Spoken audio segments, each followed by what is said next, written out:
Imagine, for a moment, that the world above has changed. Not suddenly, not in a single dramatic instant, but slowly, the way all great shifts in human history tend to unfold.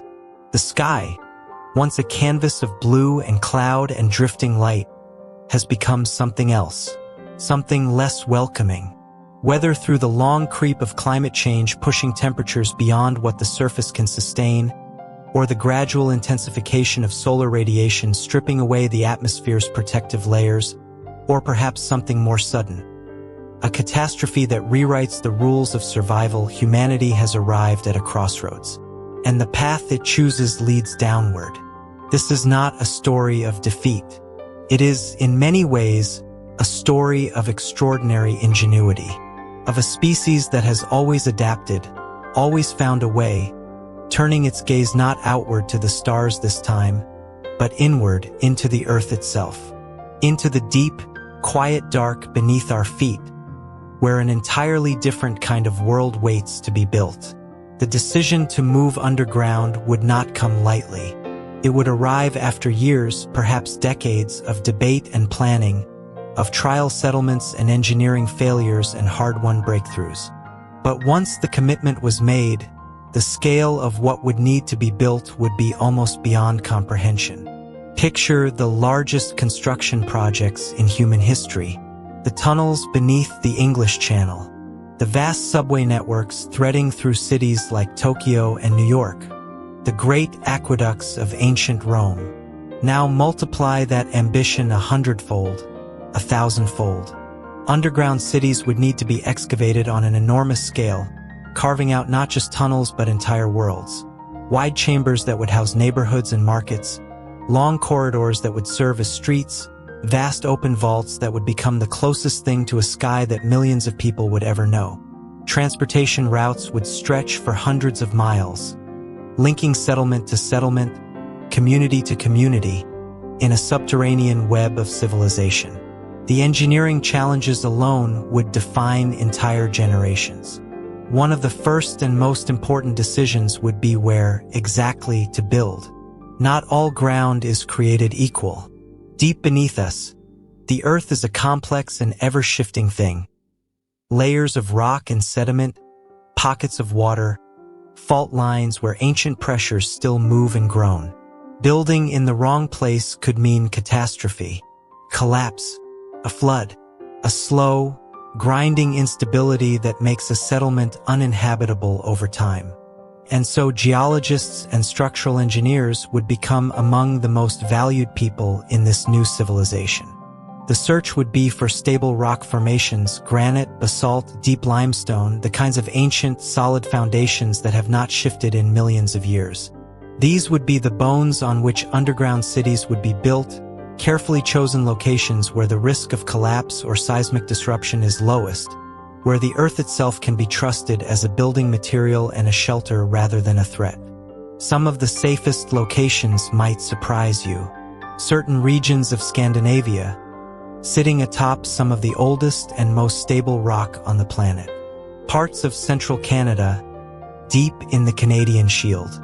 Regions of Africa and Australia where ancient geological formations have remained undisturbed for billions of years. These would become, in a very real sense, the most desirable real estate in the world, not for their views or their sunlight, but for the simple, profound reliability of the ground beneath them. Once a settlement was excavated and built, one of the most immediate and relentless challenges would be air. We rarely think about breathing. It is so automatic, so constant, that it fades entirely into the background of daily life. But underground, the air does not move on its own. There is no wind, no weather system drawing fresh currents across the land, no vast planetary atmosphere to replenish what is consumed. Every breath taken in an underground city would depend entirely on systems built by human hands. Massive ventilation networks threading through every tunnel, every chamber, every living space, pulling stale air out and pushing fresh air in. Air management would become, in this world, what weather is on the surface today. Constant, civilizational preoccupation. Engineers would monitor it continuously. Filtration systems would need to remove carbon dioxide, manage humidity, filter out dust and particulates. Oxygen levels would need to be maintained with precision. And the sheer scale of it, millions of people breathing in enclosed spaces, would demand infrastructure of staggering complexity. There is a quiet comfort, though, in certain aspects of underground life that might take people by surprise. Temperature is one of them. On the surface, we are at the mercy of seasons, of weather fronts and wind chill and the blazing intensity of summer heat. Underground, the Earth acts as a vast natural insulator. A few dozen meters below the surface, temperatures stabilize dramatically, hovering in most parts of the world, somewhere between 10 and 15 degrees Celsius regardless of what is happening above. There are no winter storms here, no summer droughts baking the air dry. The deep earth maintains a kind of thermal constancy that the surface never offers. For underground settlements, this would be both a gift and a practical advantage. Far less energy would need to be spent on heating in the coldest months, or on cooling during heat waves that no longer reach this far down. The temperature in a well-designed underground city might feel, to its inhabitants, remarkably mild and consistent. A perpetual gentle cool, not unlike a perfect autumn afternoon, sustained not by any machine, but by the planet itself. But what the underground gives in temperature stability, it takes away entirely in light. There would be no sunlight here, no golden mornings filtering through a window, no slow, warm afternoons, no dusk. Without a deliberate and carefully engineered solution, the underground world would be one of permanent, unbroken darkness, and that, as humans have understood for as long as we have existed, is no way to live. Artificial lighting would become one of the most important technologies in this new civilization. Not just in a practical sense, the obvious need to see, but in a far deeper biological sense. The human body is exquisitely tuned to light. Our circadian rhythms, the internal clocks that govern our sleep, our waking, our hormone cycles, our moods, our long-term health, all of it is anchored to the natural rhythm of day and night. Take that away without a replacement, and the consequences ripple through every aspect of human well-being. Scientists and lighting engineers would become, in this world, something close to architects of time itself. They would design lighting systems of extraordinary sophistication, not simply bright lights and ceilings, but carefully calibrated environments that shift across the day in wavelength and intensity, mimicking the full arc of natural sunlight, the pale, cool blue of early morning, the warm, rich gold of midday, the long amber glow of late afternoon, the deep, soft dimming of evening, gradually releasing the body from wakefulness and drawing it towards sleep. Done well, this artificial daylight would not be a pale substitute for the real thing. It would be a precisely engineered version of it, perhaps, in some ways, even more consistent and reliable than the variable, weather-dependent light of the surface. And yet lighting is only one of the vast energy demands an underground civilization would place on itself. Energy in this world would become the foundation of everything. Not in the way it is today, important, yes, but something we can take somewhat for granted, something that flows invisibly into our lives from grids and networks we rarely think about. Underground, the stakes would be different. Without energy, there is no light. Without light, there is no day. Without ventilation systems running continuously, there is no breathable air. Energy would not be a convenience. It would be the singular, irreplaceable pillar on which every human life underground would depend. This would push civilization to invest in energy generation with a seriousness and urgency unlike anything before it. And interestingly, living underground might offer access to energy sources that the surface world could never match. Geothermal power is one of the most compelling possibilities. Deep within the Earth, temperatures rise dramatically as you descend toward the planet's molten core, increasing by roughly 25 to 30 degrees Celsius for every kilometer of depth. This heat is ancient, immense, and effectively inexhaustible on any timescale relevant to human civilization. Underground settlements already embedded within the earth would be uniquely positioned to access it. Drilling down to geothermal reservoirs, harnessing the heat to drive turbines and generate electricity, would be far more practical and efficient for a civilization that already lives deep within the rock than it ever was for cities sitting on the surface. Imagine a city where the very walls around it are slowly, constantly radiating warmth, and where that warmth, carefully captured and converted, becomes the electricity that lights every corridor, powers every ventilation fan, and keeps the air moving and breathable. There is something almost elegant about it, a civilization drawing life from the planet that shelters it. Nuclear power would likely play an equally vital role. Unlike solar or wind energy, sources that depend entirely on surface conditions and weather patterns that no longer have any relevance underground, nuclear power generates electricity from a process that requires nothing from the outside world. A nuclear plant can run deep underground, shielded by the rock itself, providing a steady, reliable, weather-independent stream of power for as long as its fuel lasts. In a civilization where energy stability is not merely desirable but essential for survival, that kind of reliability would be extraordinarily valuable. Together, geothermal and nuclear energy might form the twin pillars of power in the underground world, one ancient and geological, drawing on the slow heat of a living planet, the other the product of humanity's most advanced science, harnessing the energy locked inside matter itself. In the early years of this great descent, there would be fear and loss, and the profound grief of leaving the surface behind. The sky, the open air, the feeling of sunlight on skin. These are not small things to give up.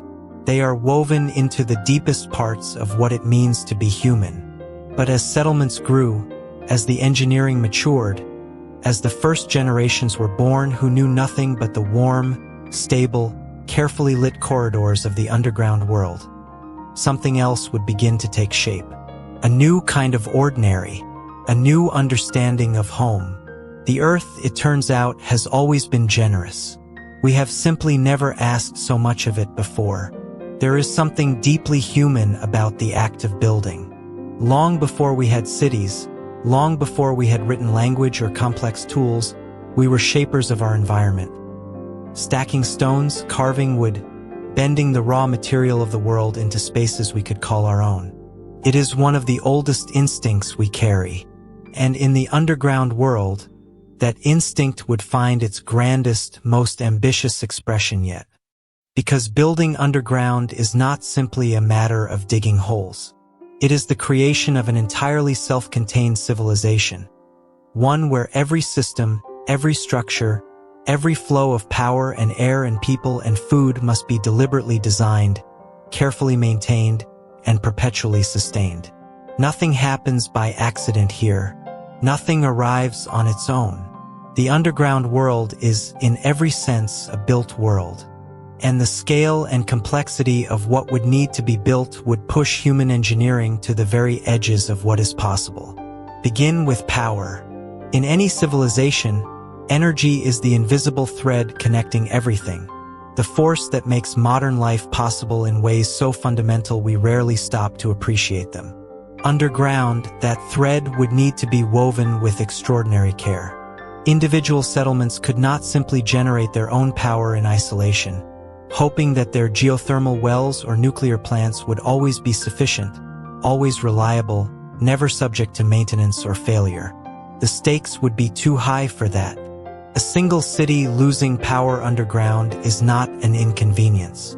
Without ventilation, without lighting, without the dozens of systems that keep an underground space habitable, it becomes something far more serious, far more quickly. And so the answer would be interconnection. Massive underground power grids would link settlements across vast distances, threading through the same tunnel networks that carry people and freight, creating a web of shared electrical infrastructure that no single community would rely on alone. If one node falters, power flows from another. If a geothermal source requires maintenance, nuclear capacity elsewhere in the network takes up the slack. The grid in this world would be as critical to survival as the tunnels themselves. A circulatory system for the entire civilization, carrying the energy that keeps everything alive. Building and maintaining such a grid would be a monumental undertaking. Not just the physical infrastructure, the cables, the substations, the transformers buried deep in the rock, but the governance of it. Who controls the flow of power? How is it allocated fairly between communities of different sizes and different needs? How are disputes resolved when demand exceeds supply? These are questions that surface civilizations have wrestled with for generations, and underground, where the consequences of getting it wrong are so much more immediate, they would take on a new and pressing urgency. But power, of course, is only one thread in the vast web of underground infrastructure. There is also the question of how people move. On the surface, transportation has always been shaped by geography, by rivers and mountain passes, by coastlines and plains, by the slow accumulation of roads and railways following the contours of a landscape built by nature. Underground, the landscape is different. It is carved rather than found. And that means the routes between places can be designed with a precision and intentionality that surface transportation could never fully achieve. High-speed trains would almost certainly become the primary method of long-distance travel in the underground world. Not the surface trains we know today, rattling across open countryside under shifting skies, but something sleeker and more purposeful. Trains running through sealed tunnels bored through solid rock, connecting settlements that might be hundreds of miles apart with journeys measured not in days but in hours. The technology already exists in embryonic form in today's high-speed rail networks and experimental vacuum tube transit concepts.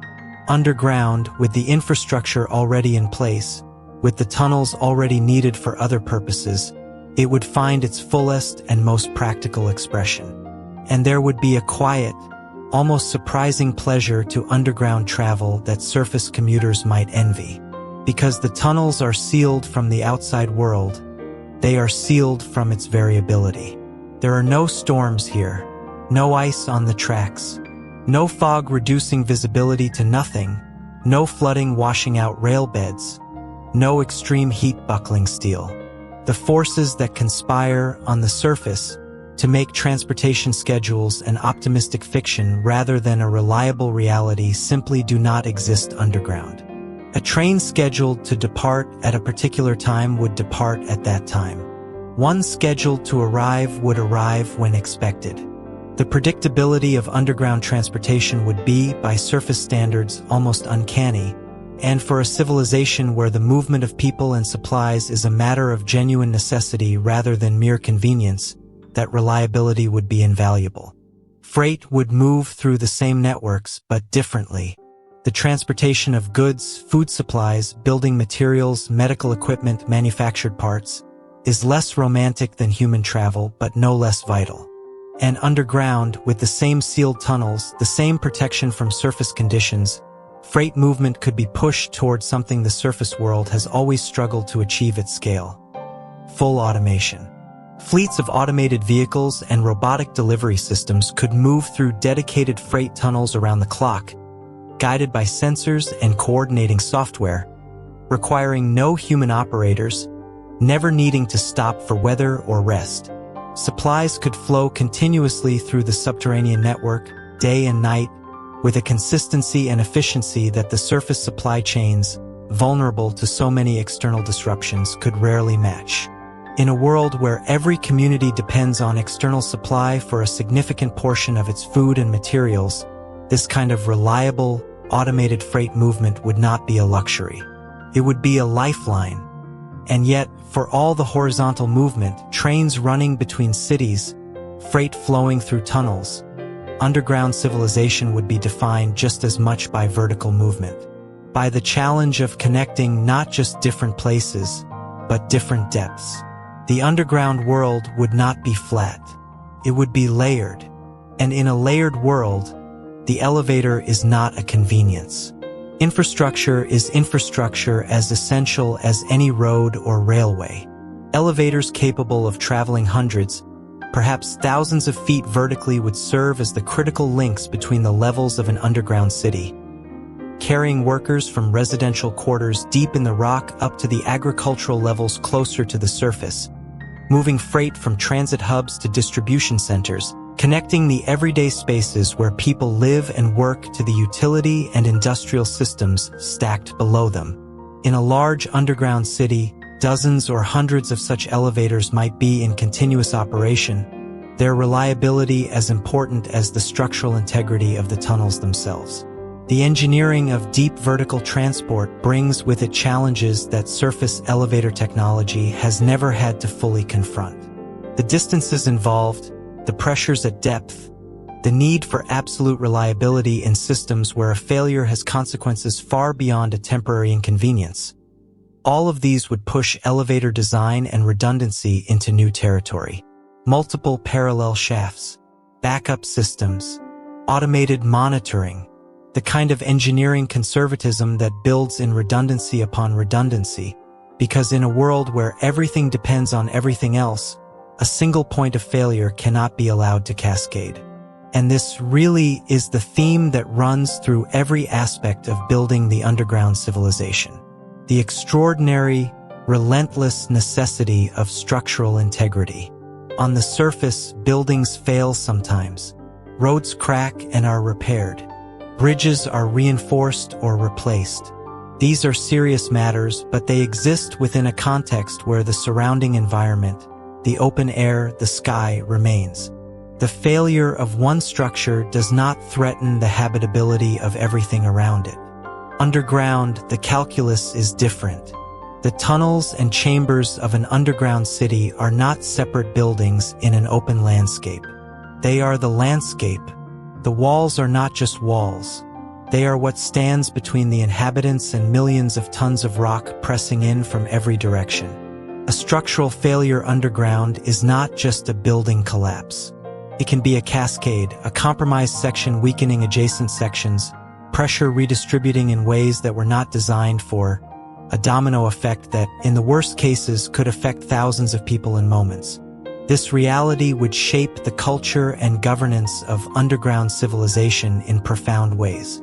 Engineers would monitor tunnel walls, support structures and foundations continuously, not once a year, not quarterly, but constantly, as an ongoing and never-interrupted activity.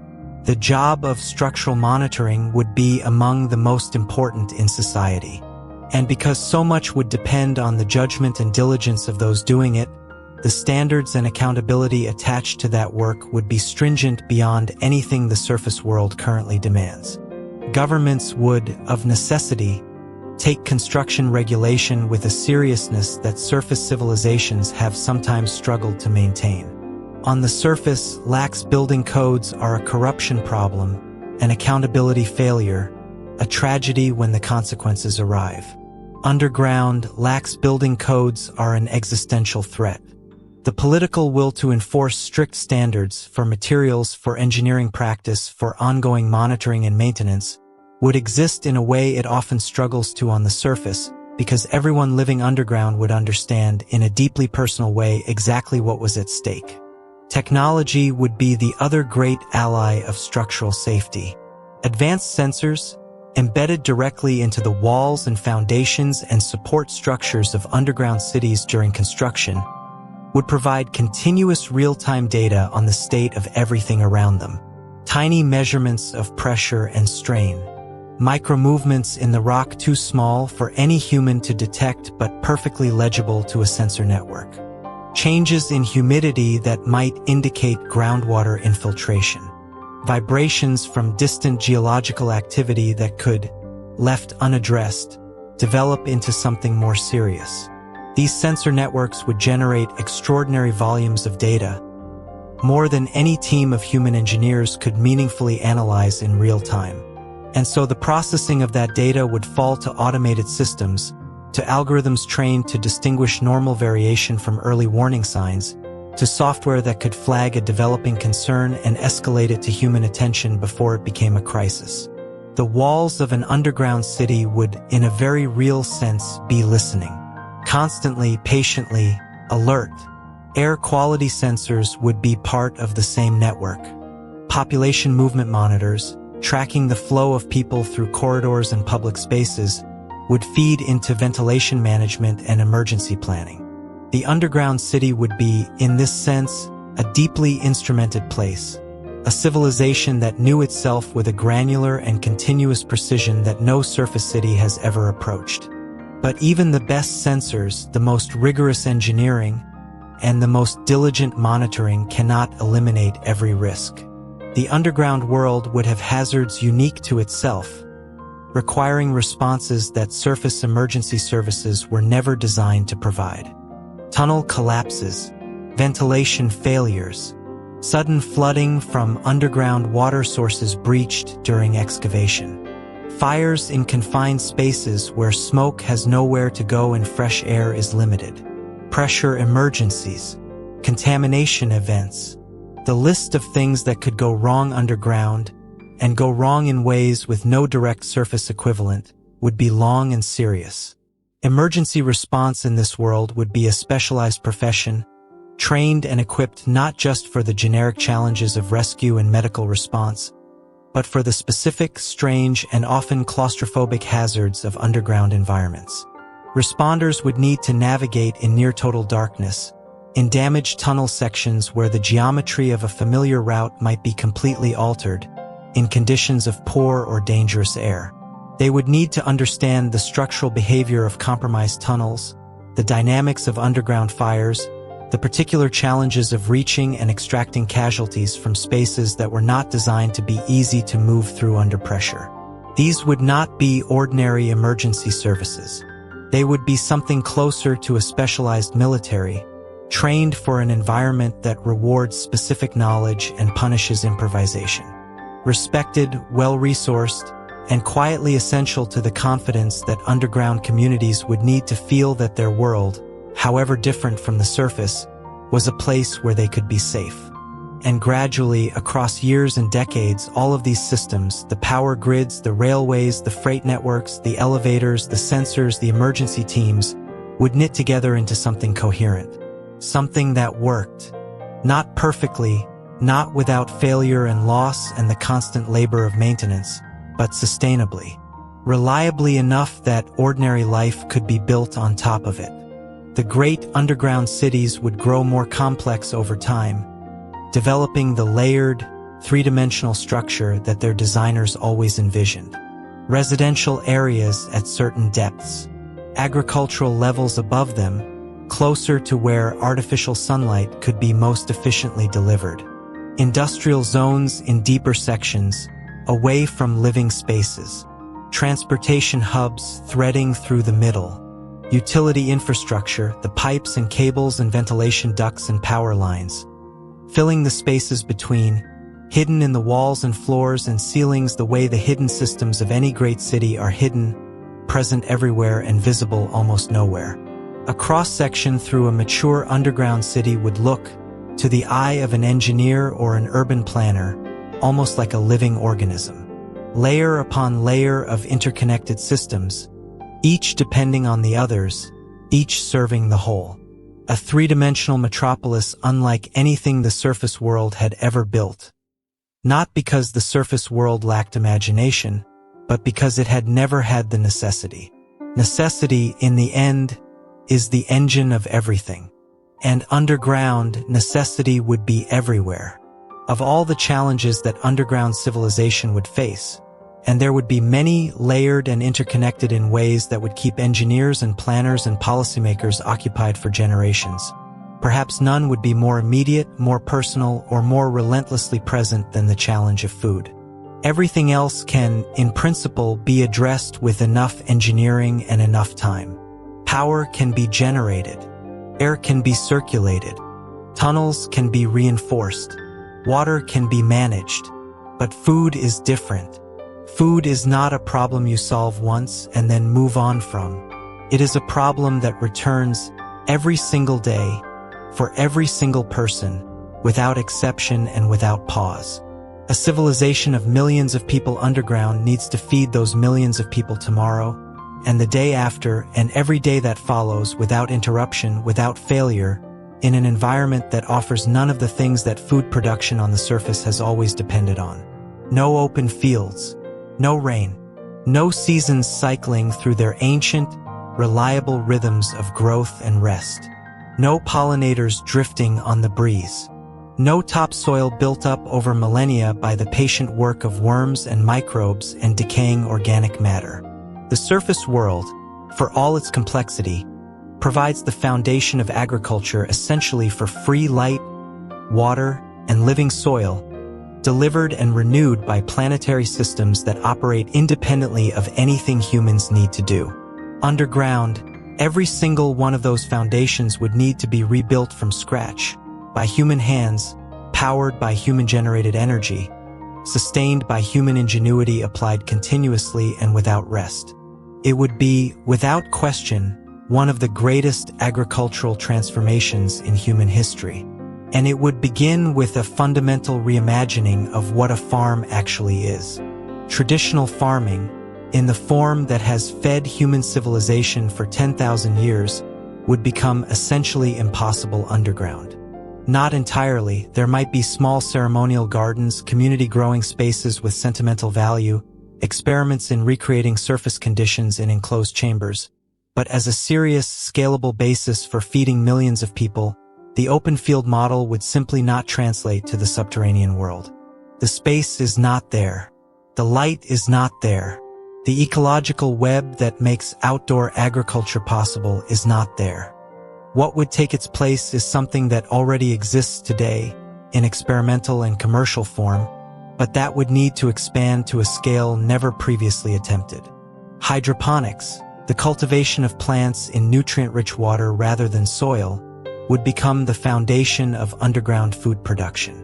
It is, in many ways, a remarkably elegant solution to the constraints of the underground environment. Soil is heavy, bulky, difficult to transport, and dependent on a complex microbial ecosystem that is hard to replicate artificially. Water, by contrast, is manageable, recyclable, and can be precisely dosed with exactly the nutrients a given plant needs, in exactly the right proportions at exactly the right time. Hydroponic systems can produce crops in a fraction of the space that soil-based farming requires, using a fraction of the water, and without any of the unpredictability that weather and pests and soil variability introduce into surface agriculture. The yields per square meter can be extraordinary compared to conventional farming. And in an underground world where space is carved from solid rock at enormous cost and effort, where every square meter of agricultural area represents a significant investment of energy and engineering, that efficiency is not merely desirable. It is essential. But even hydroponics, for all its efficiency, faces the fundamental challenge of space. Underground cities would be dense, vertical, three-dimensional places, and food production would need to adapt to that geometry. Growing outward, spreading farms across horizontal space the way surface agriculture does, would simply not be an option in the way it is on the surface. The answer would be to grow upward instead. Vertical farming towers, stacking growing trays in tall columns, using artificial lighting at each level to give every plant the illumination it needs, would allow food production to expand into the vertical dimension that underground cities naturally inhabit. A vertical farm occupying a relatively modest footprint on the ground could, by stacking its growing levels 20 or 30 or 50 stories high, produce yields equivalent to a surface farm many times its area. In an underground city where horizontal space is precious but vertical space, in carefully engineered chambers, is more available, this would be a natural and powerful solution. The visual experience of these farms, for the people who worked in them or passed through them, would be unlike anything in traditional agriculture. Towers of green rising toward ceilings lit in warm, calibrated light. Rows of leafy crops growing in silent, climate-controlled chambers with no wind, no insects, no variation in conditions from one end of the room to the other. Precise, ordered, almost architectural, more reminiscent of a well-designed interior space than the wild, organic variability of an outdoor field. There would be something beautiful about it in its own way, a different kind of beauty than the rolling landscape of surface farmland, but genuine nonetheless. Managing these farms at scale would require a level of precision and continuous attention that would exceed what any human workforce, however dedicated, could reliably provide on its own. Light levels, nutrient concentrations, water temperatures, humidity, carbon dioxide levels, all of these variables interact in complex ways to determine how well a crop grows, how quickly it matures, and how nutritious it ultimately is. Getting them right consistently across vast arrays of growing towers serving millions of people would be a task of extraordinary complexity. Artificial intelligence would almost certainly become an indispensable partner in underground agriculture. Systems capable of monitoring thousands of growing units simultaneously, processing the continuous stream of sensor data from every tray and tower, adjusting light and water and nutrients in real time in response to what the plants themselves were indicating. These would not be exotic luxuries. They would be practical necessities. The difference between an AI-managed underground farm and a manually managed one would not just be a matter of efficiency. It would be a matter of the difference between a civilization that reliably feeds itself and one that struggles.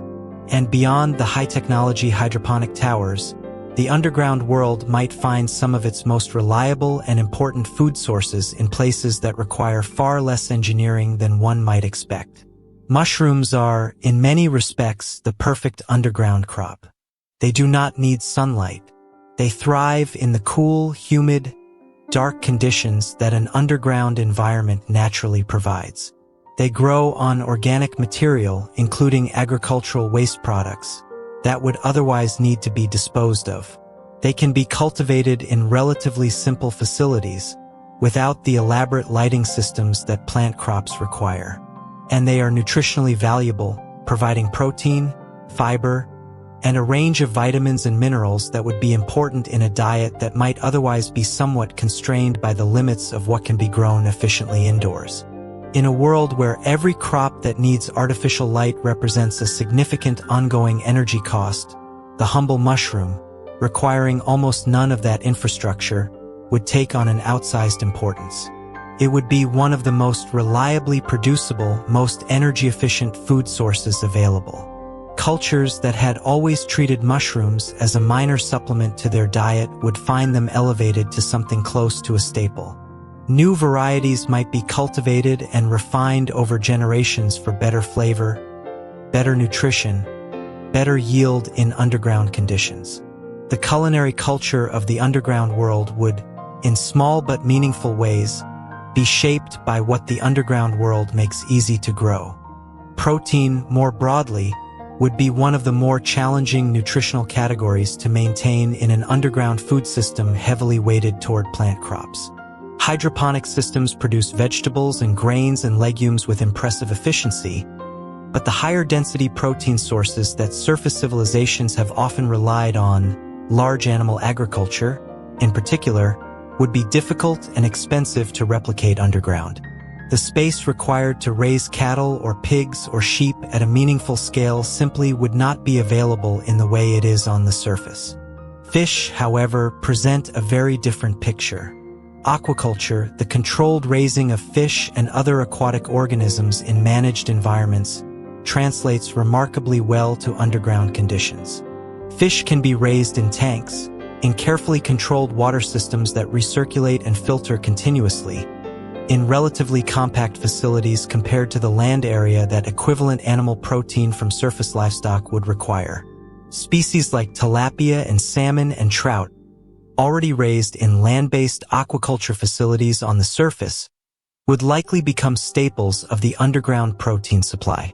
Shellfish, freshwater prawns, and other aquatic invertebrates might contribute as well.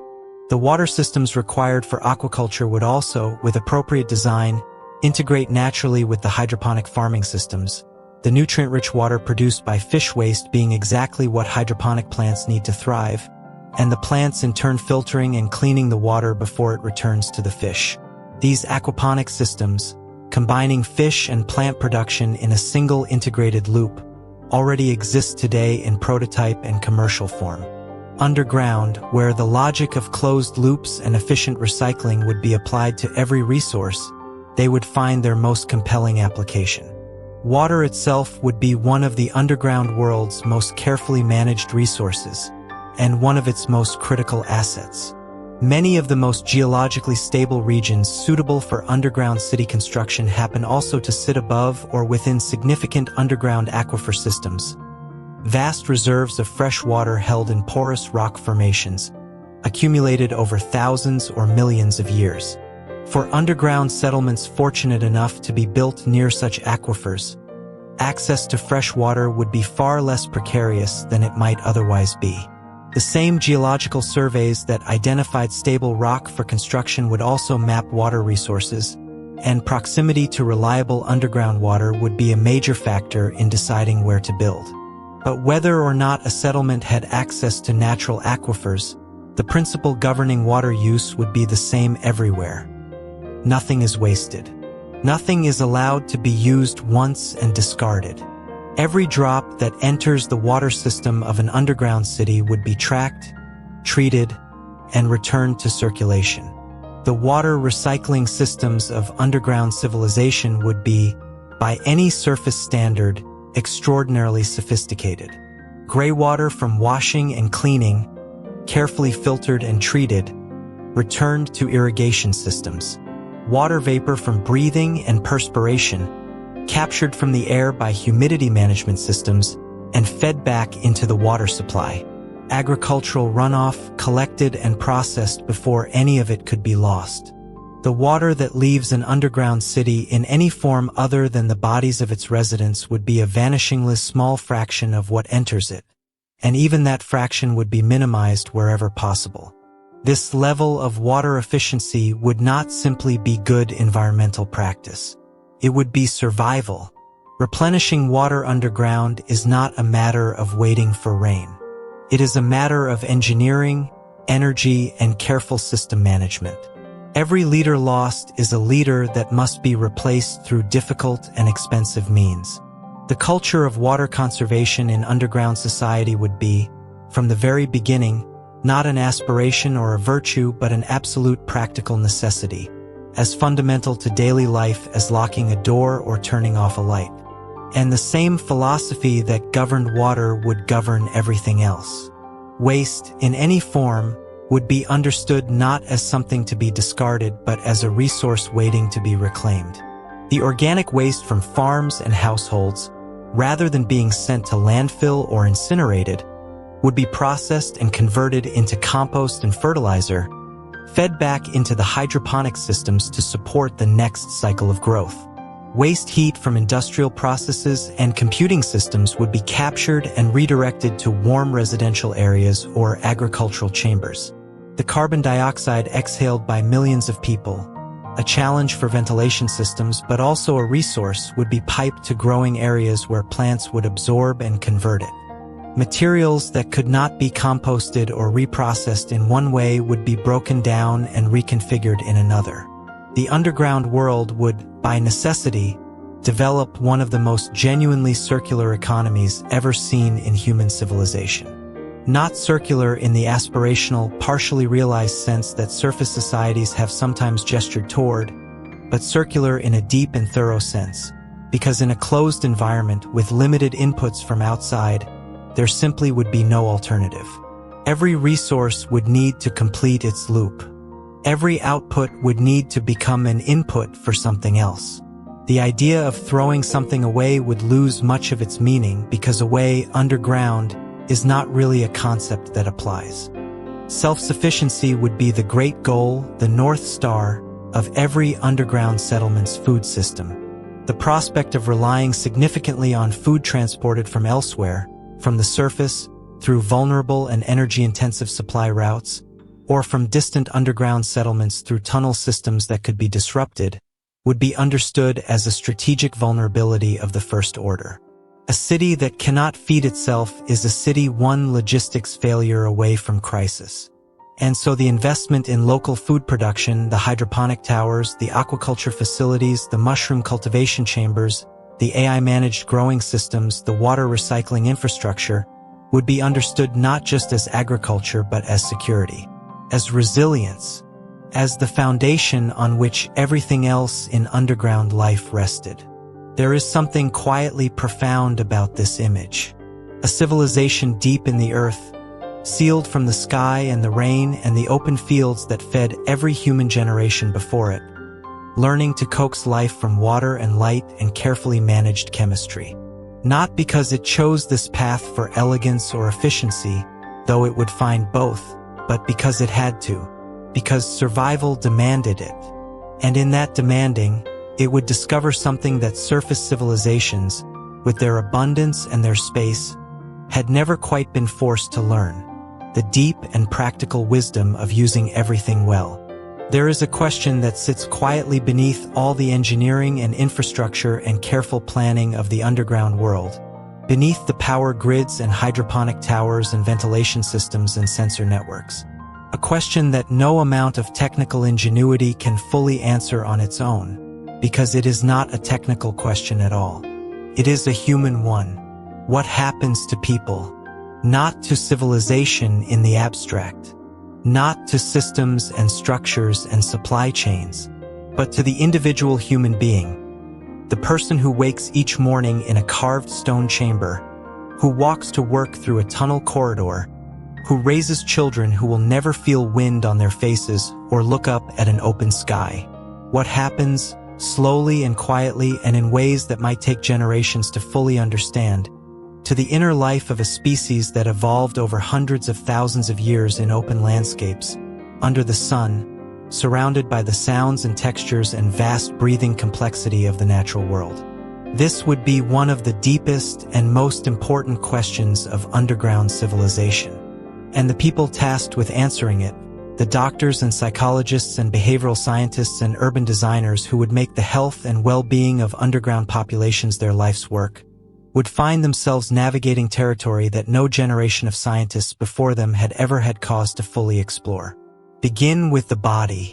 The human body, shaped by millions of years of evolution on the sun-drenched surface of a living planet, has a relationship with sunlight that goes far deeper than simple visibility. Sunlight is not just how we see, it is how we regulate.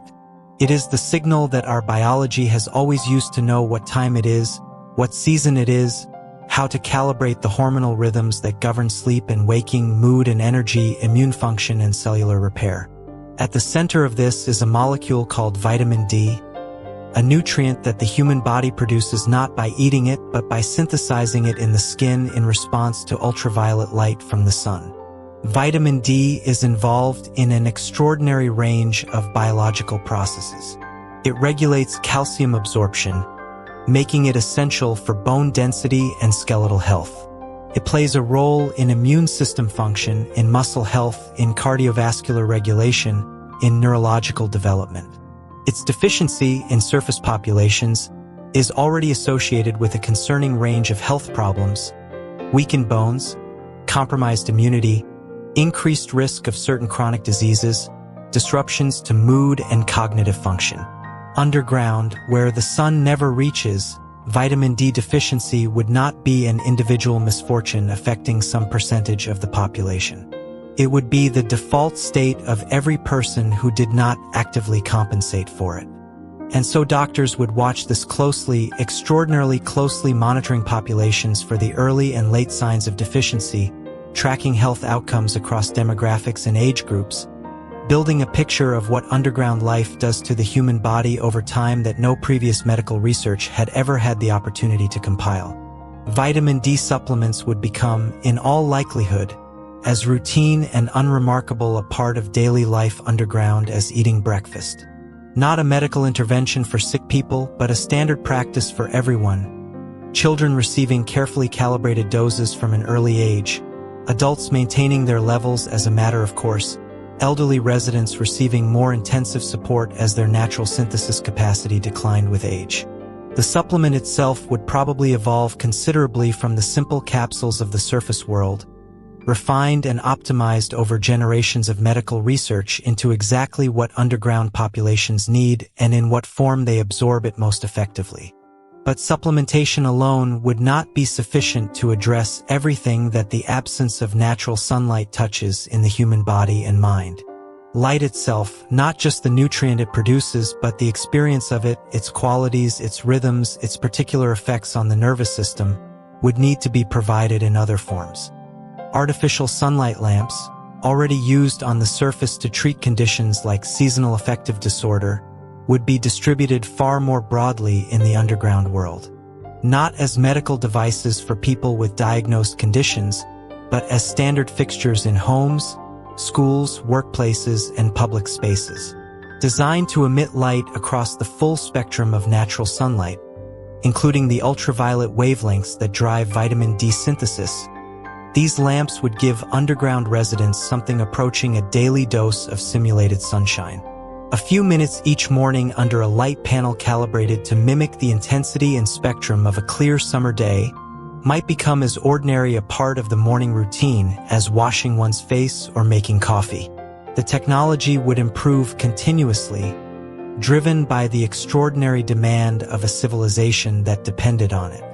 Over generations, the quality of artificial sunlight available to underground residents might come to match or even exceed natural sunlight in its biological effectiveness, delivering the right wavelengths at the right intensities at the right times of day, with a precision and consistency that the real sun, filtered through clouds and atmosphere and the varying angle of seasons, never quite achieves. But the body is not the whole of the human being. And as doctors addressed the physiological challenges of underground life, another community of scientists would be grappling with something harder to measure and harder to fix: the psychological dimension. Psychologists and behavioral scientists would study, with great care and great patience, the question of what the absence of open sky does to the human mind. Not the immediate, dramatic distress of sudden confinement that is already well documented in the experiences of people who spend time in submarines, in polar research stations, in other forms of prolonged enclosure, but something subtler and longer term: the effect on people who have never known anything else, or who have spent decades adapting to a world without horizons. What does the psyche do over a lifetime without the particular kind of space that only open sky can provide? These questions would not have easy answers. The research would take generations to accumulate, and its findings would be deeply intertwined with the cultural and design choices of underground civilization.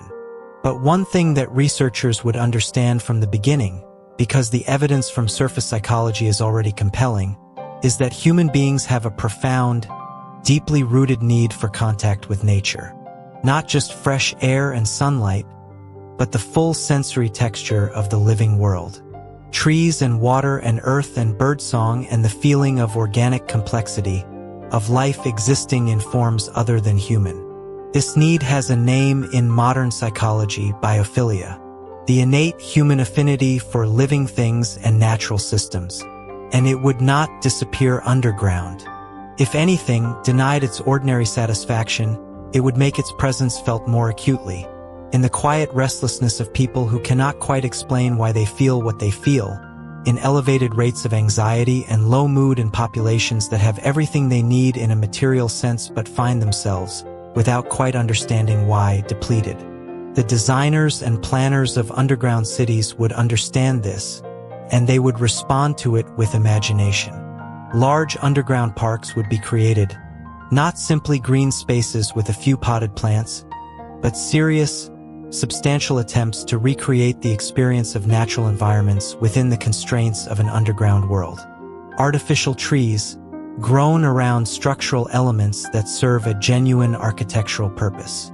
Artificial rivers, running through landscape channels with carefully engineered water systems, producing the sound and visual experience of flowing water, even when no natural source feeds them. Undulating artificial landscapes, hills and valleys and open meadows, recreated in stone and soil and growing medium under vaulted ceilings lit to suggest the open sky. These parks would be among the most important and most valued spaces in underground civilization. Not luxuries, but necessities. Places where the psychological need for nature found at least a partial and genuine satisfaction. Where the pressure of enclosed corridors and uniform rock walls could be released in the presence of something green and living and complex. Urban planners would prioritize access to these spaces with the same seriousness that they gave to transportation hubs and agricultural facilities. And alongside the visual recreation of nature, another discipline would find a new and central importance: sound design.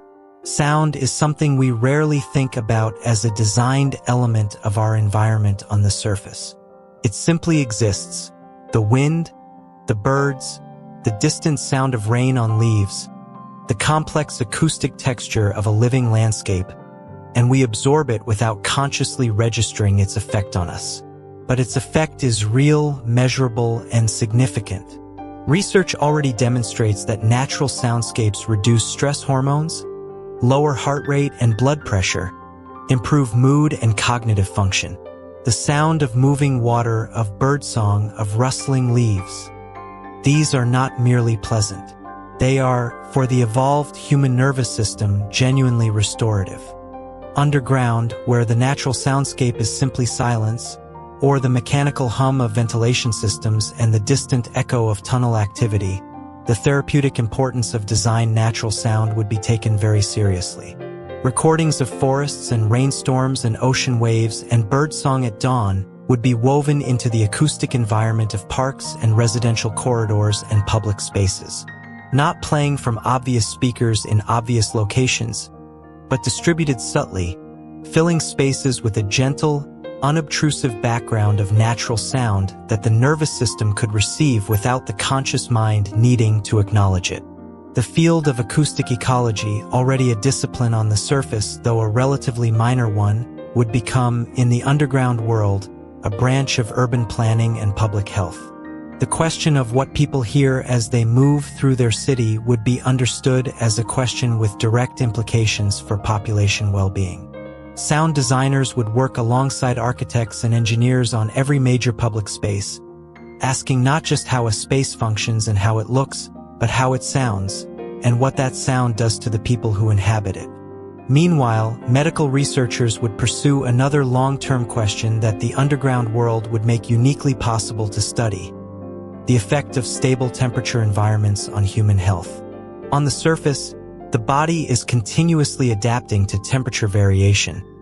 The cold of winter stressing cardiovascular systems, the heat of summer straining thermoregulation, the dramatic swings of transitional seasons testing immune function. Underground, none of this applies. The temperature is stable, mild, and consistent year-round. What does this do to human health over time? Does the absence of cold stress change the incidence of seasonal illness? Does the elimination of heat extremes reduce cardiovascular events in vulnerable populations? Does the body, freed from the energetic cost of constant thermoregulation, redirect those resources in ways that influence longevity or disease resistance?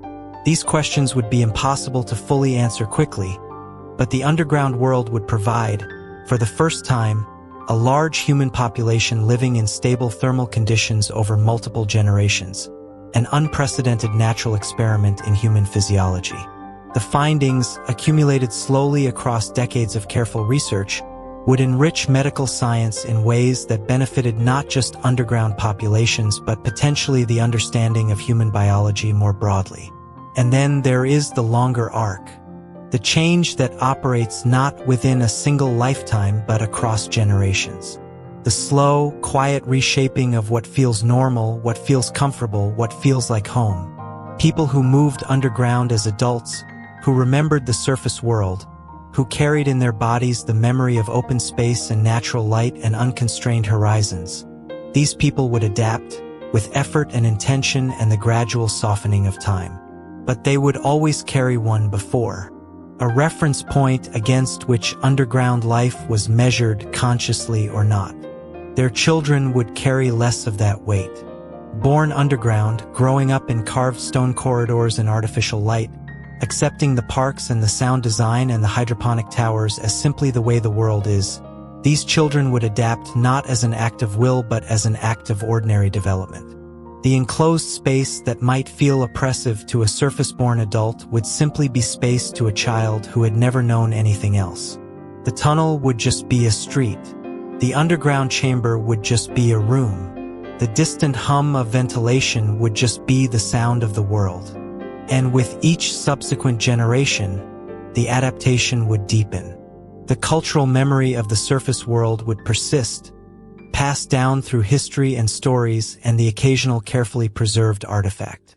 But it would become increasingly abstract, the way we today understand intellectually that our distant ancestors lived as nomadic hunter-gatherers, without it having any bearing on how we experience our own daily lives. Children born underground would likely develop subtle differences in their relationship to space. Research from the psychology of confinement and from cross-cultural studies of spatial experience suggests that the environments we grow up in shape our intuitive sense of what feels safe, what feels comfortable, what feels threatening.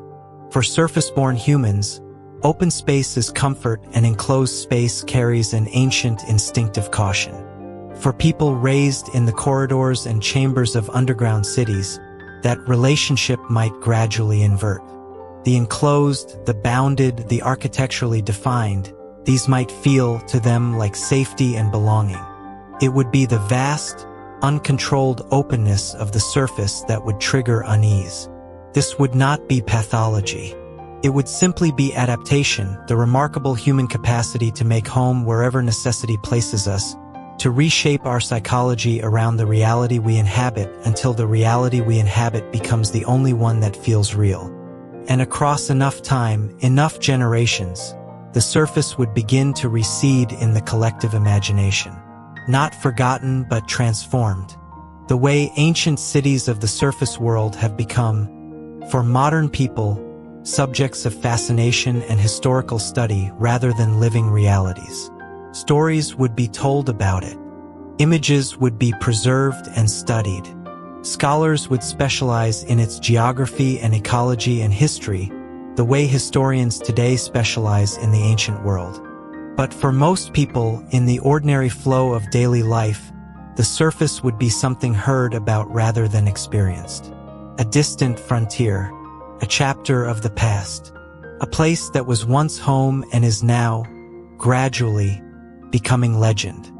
And the underground world, with its warm, stable corridors and its carefully lit parks and its hum of ventilation and its towers of growing green, would simply be the world. The only world most people had ever known or needed. There is something both melancholy and quietly hopeful in that image. The loss of the sky, the open air, the untamed complexity of the surface, is real and significant and worth mourning.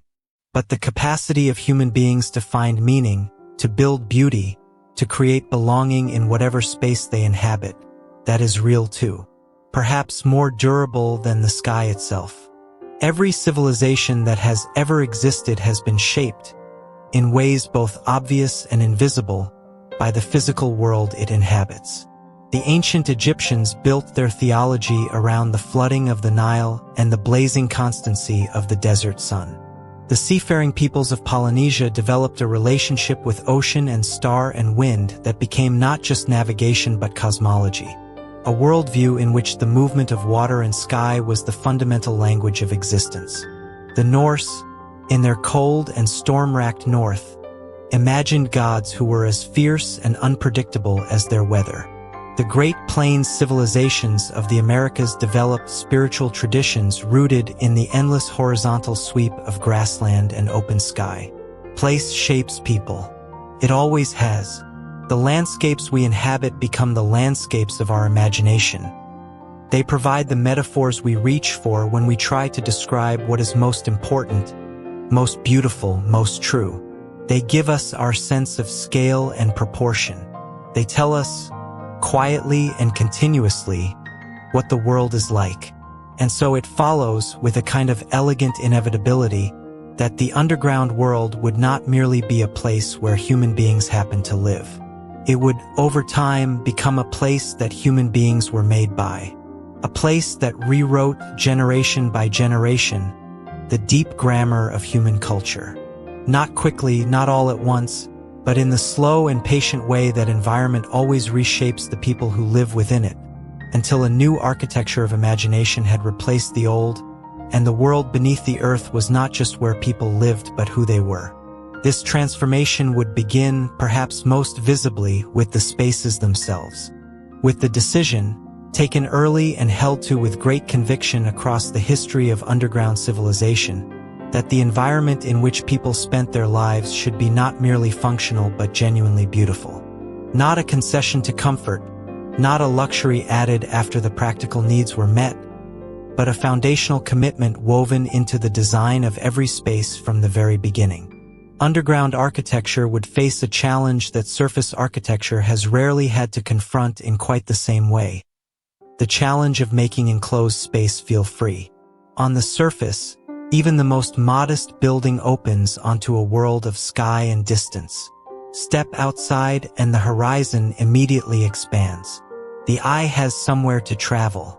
The mind is reminded, involuntarily and continuously, that the world is vast and open and full of light. Underground, none of that release is available. Step outside your door and you are in a corridor. Wider corridors open onto larger chambers, but the ceiling is always there, the walls are always there, the fundamental enclosure is always present. Architects and designers in the underground world would dedicate enormous creative energy to the problem of making this enclosure feel less like a constraint and more like an embrace. They would learn, through decades of experiment and refinement, the specific tricks of light and proportion and material that make a space feel generous rather than confining. High ceilings, wherever the rock formation permitted them, because height is the dimension most evocative of the outdoors. Pale, reflective surfaces that bounce light deep into spaces and prevent the visual weight of dark stone from pressing inward. Carefully placed openings and archways that create the impression of depth and continuation beyond what is immediately visible. The suggestion that the world extends further than you can see, even when it does not. Color would become a design language of unusual power in the underground world. On the surface, we have the whole chromatic vocabulary of nature, the greens of vegetation, the blues of sky and water, the warm ochres and reds of earth and rock, arriving in our visual field constantly and without any need for design intention. Underground, color must be chosen, introduced deliberately, and its effects, psychological and aesthetic, would be understood and applied with great care. Warm tones in residential spaces to suggest firelight and organic warmth. Cool blues and greens in parks and public areas to suggest sky and water. The careful use of color not just as decoration but as a form of environmental therapy, a way of telling the nervous system, through the eyes, that it is in a place that is good to be. And then there are the ceilings. Perhaps no single design innovation would do more to transform the subjective experience of underground living than the digital ceiling. A technology that already exists in rudimentary form on the surface, deployed in windowless offices and airport lounges and the occasional ambitious hotel lobby, but that would find its fullest and most meaningful expression in the underground world. Imagine a ceiling that is not a ceiling at all, but a window to a sky that is not really there. A surface of high-resolution display panels, calibrated to render the sky with photographic accuracy, shifting through the full arc of a day in real time. The pale gray of early morning, the deep, saturated blue of a clear afternoon, the slow drama of a sunset spreading across the visible horizon, the deep indigo of evening and the gradual emergence of stars. Underground homes, schools, and public spaces fitted with these digital skies would offer their inhabitants something that no amount of interior design could otherwise provide. The daily visual experience of openness, of light that comes from above, of a world that extends beyond the walls. It would not be the real sky. The people living beneath it would know it was not real. But the human perceptual system is not fully rational about such things, and the psychological benefit of looking up and seeing blue rather than rock would be real and measurable, even with full knowledge of the illusion. Over time, the technology would become extraordinarily sophisticated. Not just accurate in its rendering of sky conditions, but deeply personalized. A family choosing the cloudscape they prefer for their morning. A school displaying dramatic storm systems to provide weather education to children who have never experienced actual weather. A public plaza cycling through sunsets from famous locations of the former surface world, each one a kind of postcard from a world that exists now more in memory and record than in daily experience. The great public spaces of underground civilization would be defined by a grandeur of a different kind. Where surface cities have always created their most impressive public squares in the open air, vast plazas bordered by monumental buildings under an infinite sky, underground cities would find their equivalent grandeur in the opposite direction. In enclosure rather than openness. In the awe of a cavern rather than the awe of a horizon. Public squares carved into enormous natural or engineered caverns would become the hearts of underground communities. Spaces of genuinely impressive scale, their ceilings arching far overhead, their walls hewn from living rock or finished in gleaming stone, their floors busy with markets and meeting places and the ordinary commerce of community life. The geometry of these spaces would be unlike anything in surface architecture, organic and massive and dimensional in ways that no above-ground building could replicate. Standing in the central square of a great underground city, surrounded by curved stone walls rising 50 meters to a vaulted ceiling lit in warm amber and gold, the sound of thousands of people filling the air with the hum of communal life. This would be, in its own way, as magnificent an experience of human civilization as any surface city had ever offered. And in these spaces, a new physical culture would emerge. Sports and games shaped not by open fields and flat surfaces, but by the vertical, layered, architecturally complex environment of the underground world. On the surface, most major sports are horizontal. They are played on flat ground across a two-dimensional field, with the vertical dimension playing only a secondary role, the height of a jump, the arc of a thrown ball. This reflects the surface world's basic spatial logic, where movement happens mostly in the horizontal plane and the vertical is limited by gravity and the height of structures. Underground, that logic changes. A world of multiple levels of chambers stacked above and below one another, connected by shafts and ramps and open vertical spaces, naturally suggests sports and games that incorporate the third dimension in a more fundamental way. New athletic disciplines might emerge that involve movement across multiple levels, scrambling up and over architectural features, navigating complex three-dimensional obstacle courses, team games played across the full height of a cavernous arena where the ceiling is as relevant as the floor. The athletes of the underground world might develop physical capabilities, particularly in vertical agility and spatial awareness in 3 dimensions, that surface sports never cultivated to the same degree. The arenas in which these sports were played would be among the most extraordinary architectural achievements of underground civilization. Vast cavernous spaces with spectator areas carved into the walls at multiple levels, giving audiences a view of the action from above, from the side, from below. An immersive, three-dimensional experience of athletic performance that no flat surface stadium could match. The roar of a crowd in an underground arena, bouncing off stone walls and a domed rock ceiling, would be a sound unlike anything the surface world had ever produced. But perhaps the most profound cultural shifts in the underground world would involve time. Specifically, the relationship between human life and the seasonal rhythm that has governed human culture for as long as human culture has existed.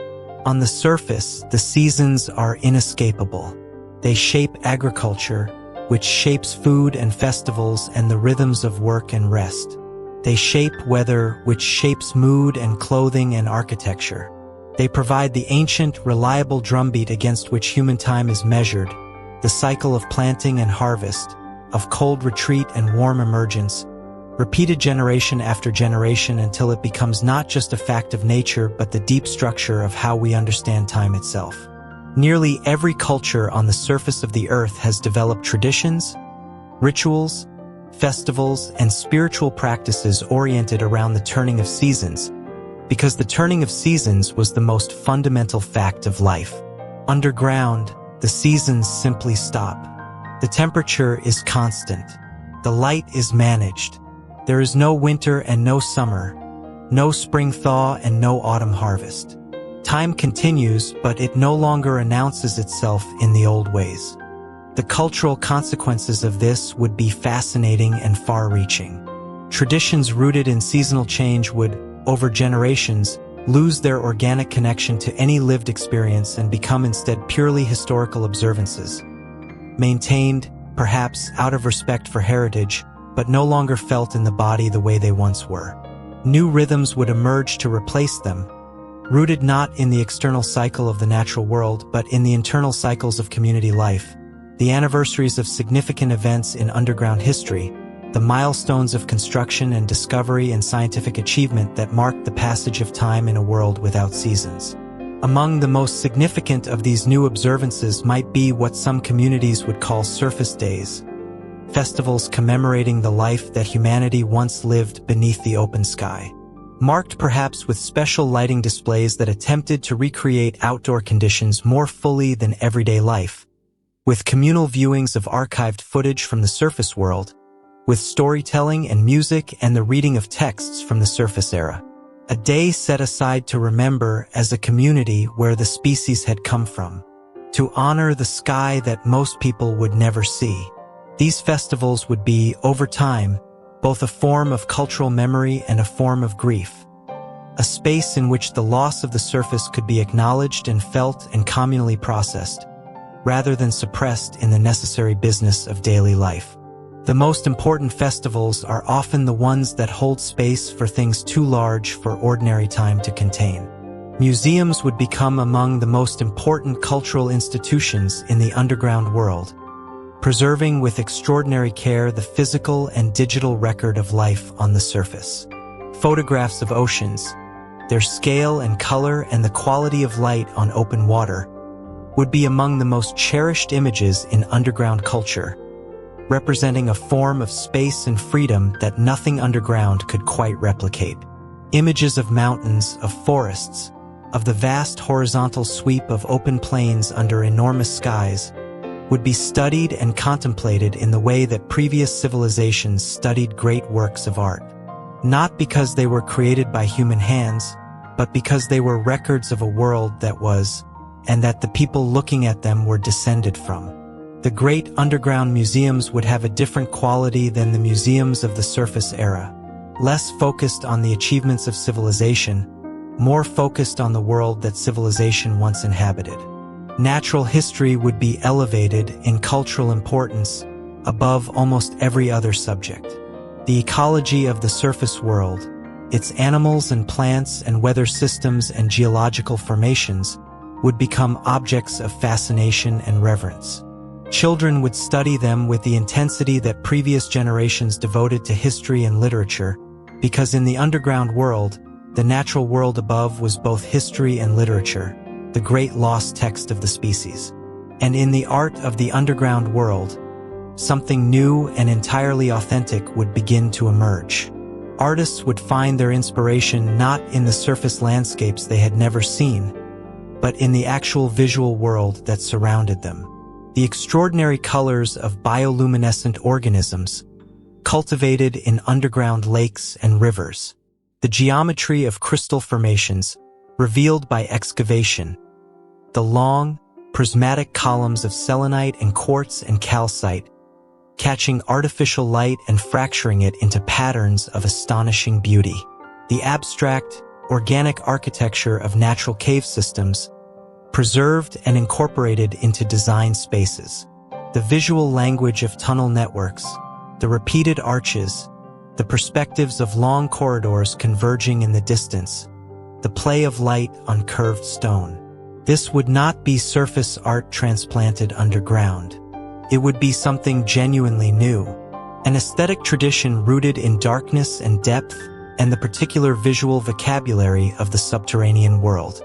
And over generations, as artists built on each other's work and refined and extended the tradition, It would develop a richness and a complexity fully equal to any art that the surface world had ever produced, not in spite of its constraints but because of them. Constraint has always been one of the great engines of artistic invention. Beauty in the underground world would be redefined, not as an imitation of the surface, not as the recollection of a lost paradise, but as something discovered in the world that actually existed, in the warmth of carved stone, in the drama of vaulted spaces, in the quality of light designed with scientific precision but arranged with artistic love. Freedom would find a new meaning too. Not the freedom of open horizons and unconstrained movement across a vast landscape, but the freedom of communities that had built their world from nothing, that had taken the dark rock and made it habitable and then beautiful. And exploration, the oldest human impulse, the restless drive to go further, to see what lies beyond the known, would not disappear underground. It would simply redirect. The deep earth is vast beyond easy imagining. Even a civilization that had been building in it for generations would have mapped only a fraction of what was there to find. New caverns, new geological formations, new underground waterways, new mineral environments, the frontier underground would always be pressing in from every direction. The explorers of this civilization would not be sailors or mountaineers. They would be people who descended rather than ascended, who moved through rock rather than over water. But the spirit would be the same spirit, the same desire to go where no one had gone before and return with an account of what was there, the same willingness to accept discomfort and risk for the reward of discovery, the same certainty carried in the bones that the world is larger than the known portion of it, and that the unknown portion is worth seeking. In the underground world, as in every world humans have ever inhabited, the culture that developed would be, at its core, unmistakably human. Curious and creative and grief-stricken and hopeful and endlessly inventive. Finding beauty in the world it had, making meaning from the materials available, building community in whatever space it occupied. The sky in this world would be a memory, a dream, a story told to children who had never seen it and could not quite imagine it, no matter how carefully it was described. But the people beneath it would be no less alive for its absence, no less capable of love and art and discovery and the particular human magic of finding, in the world you are given, something worth celebrating. There is an old idea, repeated in various forms across many different traditions of political thought, that the shape of a society is determined not by the intentions of its leaders or the ideals written into its founding documents, but by the fundamental conditions of the life its people actually live. That governance, in the end, is always a response to the environment. That the rules a civilization makes for itself reflect, at the deepest level, the world that civilization inhabits and the problems that world presents. If that is true, and the long record of human history suggests that it largely is, then the underground world would produce a form of society unlike anything that has come before it. Not because the people in it would be different kinds of people, driven by different desires or capable of different virtues, but because the world they inhabited would present problems and opportunities and constraints of a fundamentally different character than anything surface civilization had ever had to organize itself around. The most immediate and consequential of these differences would be the nature of what, in the underground world, constitutes a public good. On the surface, certain things are so abundant and so freely available that they barely register as goods at all.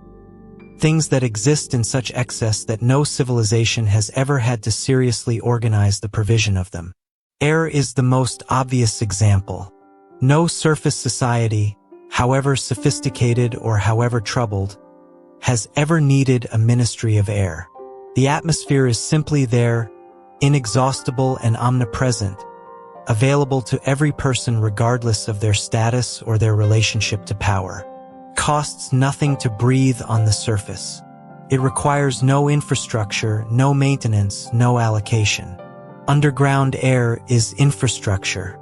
As we have already explored, Every breath taken in a subterranean settlement depends on ventilation systems built and powered and maintained by human hands, which means that air, clean, breathable, properly oxygenated air, is, in the underground world, a public service. Not a metaphor for a public service, not analogous to a public service, but literally and concretely a thing that must be provided, managed, and distributed by some form of collective organization in the same way that water and electricity are provided and managed in surface cities. And water, and energy. These three things, air, water, power, would form a triad of absolute essentials without which no individual could survive for long, and without which no community could function for even a short time. The provision of this triad would be, without question, the most fundamental responsibility of underground governance. Everything else, law, economy, culture, defense, education, would rest on the foundation of these three things being reliably available to everyone. This would shape political culture in profound ways. On the surface, debates about public services tend to involve questions of degree and priority. How much should be provided? Who pays? What is the role of the state versus private enterprise? These are real and important questions, but they are conducted against a backdrop of basic habitability that does not itself depend on political decisions. The surface remains breathable and livable regardless of what governments do or fail to do. Underground, the stakes of political failure are different. A government that fails to maintain the ventilation infrastructure is not merely a bad government. It is, in a very direct and immediate sense, a government that is killing its people. This reality would invest questions of infrastructure governance with an urgency and a seriousness that surface politics rarely achieves, and it would create powerful social and political incentives, enforced not by ideology but by the practical survival instincts of entire populations, to ensure that the management of essential systems remained competent, accountable, and insulated from the worst forms of political dysfunction. The economy of the underground world would be shaped, equally profoundly, by the most basic physical fact of underground life, that space does not exist until it is made. On the surface, land is a finite resource, but it is a resource that was already there. It did not need to be created. The surface of the earth arrived as a given, and human civilization has spent 10,000 years dividing and using and arguing over it. The fundamental economic logic of surface civilization is one of allocation, deciding how to distribute what already exists. Underground, the logic is different. Space must be excavated. Every room, every corridor, every chamber, every level of a multilayered city represents a specific and significant investment of energy and engineering and materials and time. Space is not allocated so much as it is produced, brought into existence by deliberate human effort at real and substantial cost. This makes the economics of underground real estate quite different from anything the surface world has experienced. Space efficiency would become one of the central preoccupations of underground economics. The question would not just be who owns a given area, but how effectively that area is being used relative to the cost of having created it.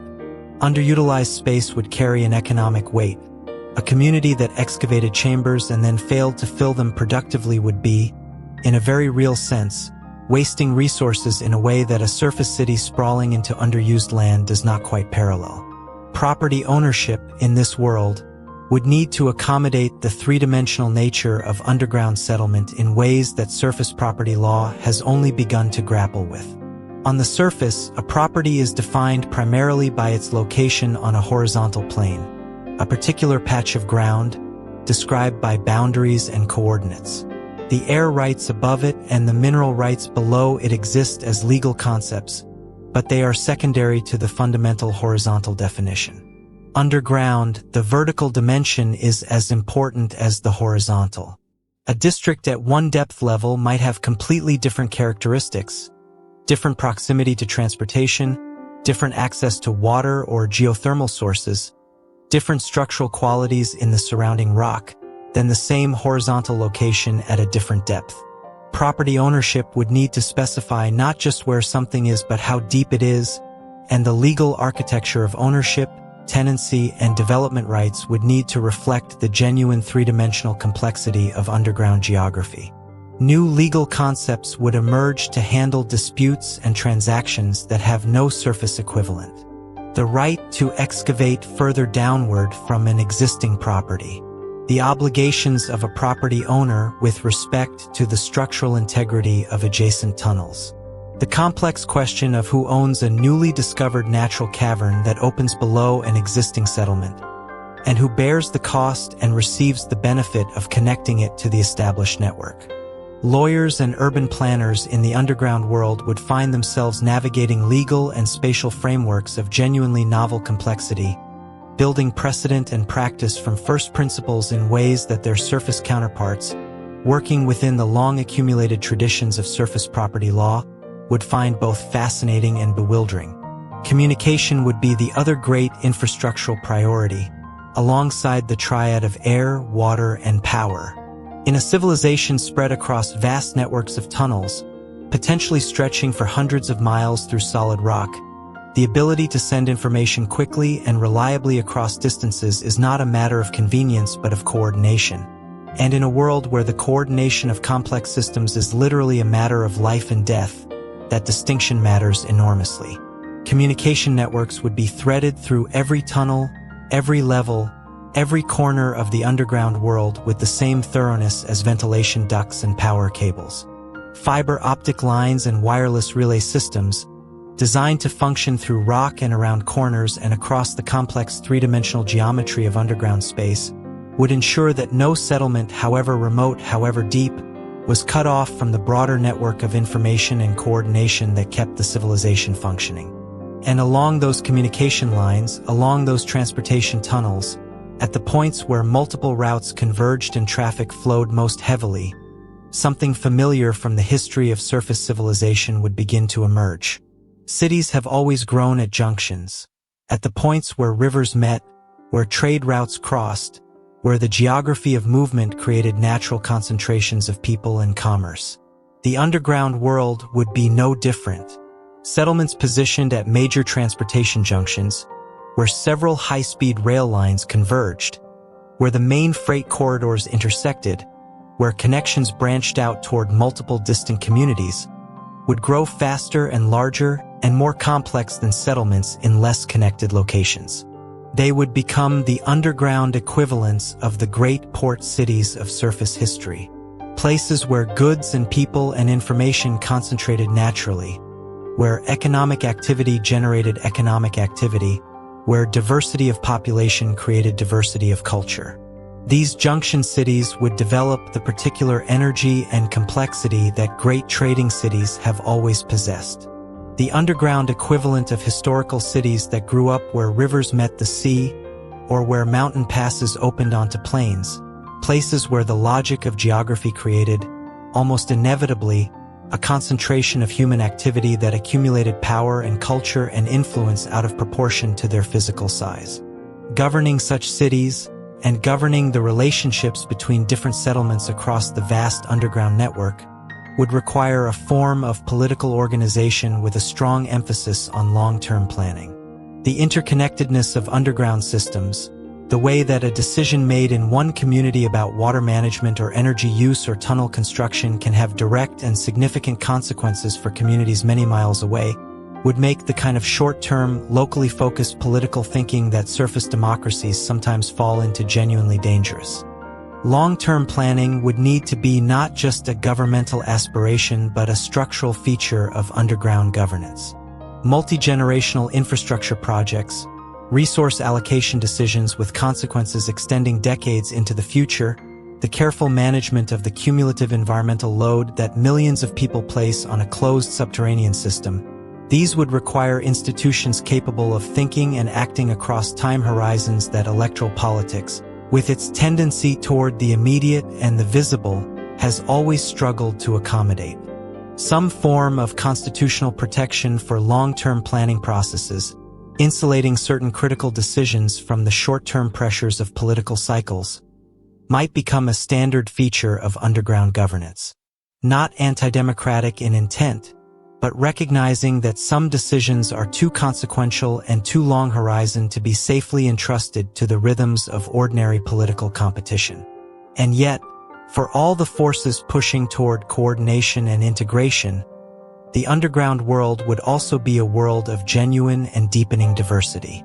Because the tunnel networks, however extensive, do not erase distance.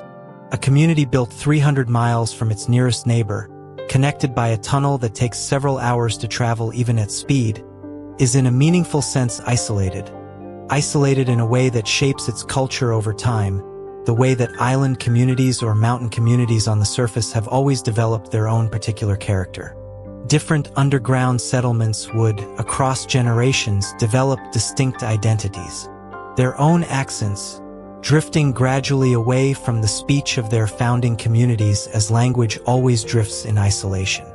Their own customs and social norms, shaped by the particular conditions of their location, the depth at which they were built, the geological character of the rock around them, the specific resources they were rich or poor in, the particular challenges their founders faced and solved. Their own local festivals and food traditions and architectural preferences. The underground world, in this respect, would recapitulate one of the most enduring patterns of human civilization. That wherever people settle, in whatever environment, they make it theirs in a specific and local way. They do not merely inhabit space. They transform it gradually and collectively into a place with a name and a character and a history and a sense of itself that distinguishes it from every other place. Depth in this world would become one of the primary axes of cultural differentiation. Communities built relatively close to the surface, within reach of occasional access to surface conditions, benefiting from certain practical advantages of shallow construction, would develop a different character from those that had chosen, or been pushed by the logic of expansion, to go deeper. Shallower communities might retain stronger cultural connections to the surface world, more references to it in their art and language, a stronger sense of it as a living presence rather than a distant abstraction. Deeper communities, built in the stable, ancient rock far below, more thoroughly insulated from any memory of the world above, might develop a culture more fully adapted to the deep underground. More comfortable with enclosure, more oriented toward the particular aesthetic and physical experience of great depth, more invested in the exploration and understanding of the deep earth as a world in its own right rather than as a departure from the world above. These cultural differences rooted in depth would be reflected in language. Human language has always grown new words and expressions to describe the things that matter most in the lives of its speakers, the things encountered daily, the distinctions that need to be made, the concepts that have no adequate expression in borrowed vocabulary. Underground languages would grow rich in precisely the terminology that surface languages have always treated as marginal or technical. Words for different qualities of rock, not just geologically precise terms borrowed from science, but colloquial everyday words expressing the feel and color and reliability of different formations, the way that fishing communities develop fine-grained vocabulary for sea conditions that landlocked communities have no need of. Words for different kinds of tunnel space, the particular character of a narrow maintenance corridor versus a wide residential avenue versus the soaring volume of a public cavern. Distinctions that matter enormously in daily navigation and that would find their way into common speech. Navigation itself would generate a vocabulary unlike anything in surface languages. Surface navigation is predominantly horizontal and relies heavily on cardinal directions, north, south, east, west, anchored to the sun and the stars. Underground, where neither sun nor stars are available and where movement is as likely to be vertical as horizontal, navigation would develop its own language. New directional terms, probably expressing depth as well as horizontal orientation. Expressions for describing one's position in a three-dimensional network in ways that are intuitively understandable to others navigating the same network. And over time, as these linguistic differences accumulated and deepened, the underground world would become not a single culture but a family of cultures, related, connected, sharing a common origin and a common fundamental predicament, but genuinely diverse in the ways that make human civilization interesting. Different in accent and custom and aesthetic preference and local pride and all the small, stubborn, irreplaceable ways that human communities insist on being themselves rather than interchangeable units of a homogeneous whole. But beneath all this diversity, a shared understanding would bind the underground world together in a way that no surface civilization had been quite so completely bound. Because the thing that made the underground world viable, the complex, interdependent web of systems that kept the air breathable and the water clean and the power flowing, was not the property of any one community or any one government. It was a shared inheritance, a collective achievement, and a collective responsibility. The success of underground civilization would not, in the end, be measured in territory controlled or resources extracted or enemies defeated. It would be measured in systems maintained, in the quiet, daily, unglamorous achievement of keeping everything running, of the ventilation continuing to circulate, the water continuing to flow, the lights continuing to shine in the corridors where people went about their lives, in the infrastructure that no one notices precisely because it never fails.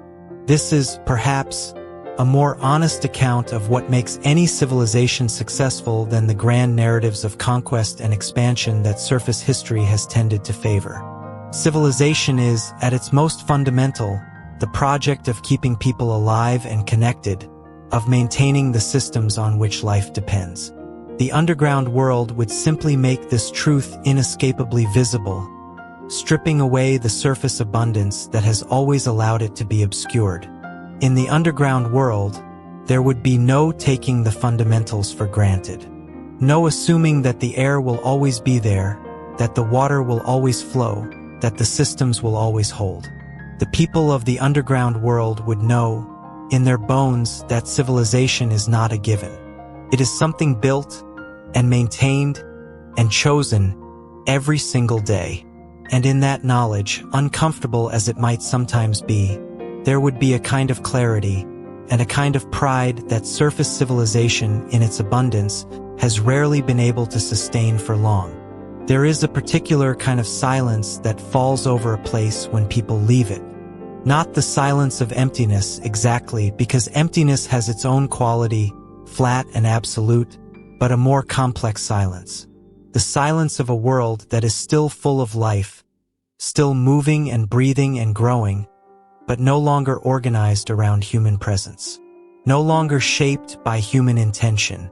A silence that is, in its own way, enormously alive. We have glimpsed versions of this silence in the history of the surface world. In the areas around Chernobyl, abandoned after the nuclear disaster of 1986, where the forests and wetlands have quietly reclaimed streets and buildings and playgrounds over the decades since, and where wildlife populations have, in many respects, flourished in the absence of human activity.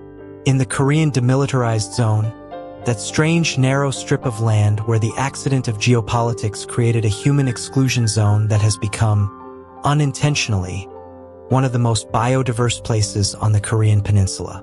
In the slow greening of post-industrial landscapes, where nature moves back into the spaces that industry has abandoned, sometimes within years, sometimes within decades, always with a patience and persistence that human structures, however solid they seem, cannot ultimately resist. These are small previews, glimpses of a process that, if humanity moved underground entirely, would unfold across the whole surface of the earth. Not in a single dramatic moment, but in the slow, unhurried way that nature has always reclaimed what it was temporarily displaced from. Over decades and centuries, the surface would change, would transform profoundly and irrevocably into something that the planet had not been in a very long time. Something wilder, something older, something in many respects more fully itself. Begin with what would happen to the built environment. The cities and suburbs and industrial zones and road networks that human civilization spent centuries constructing across the surface of the earth are, from nature's perspective, temporary. They are made of materials that degrade. They are maintained by constant human attention and effort, and the moment that attention is withdrawn, the process of dissolution begins. It begins quickly, and it begins everywhere at once. In the first years after human departure, the most visible changes would be the ones driven by the simplest forces. Vegetation pushing through cracks in asphalt and concrete. Roof tiles lifting as plant roots find their way beneath them. Window seals fail as temperature cycles expand and contract materials are no longer maintained.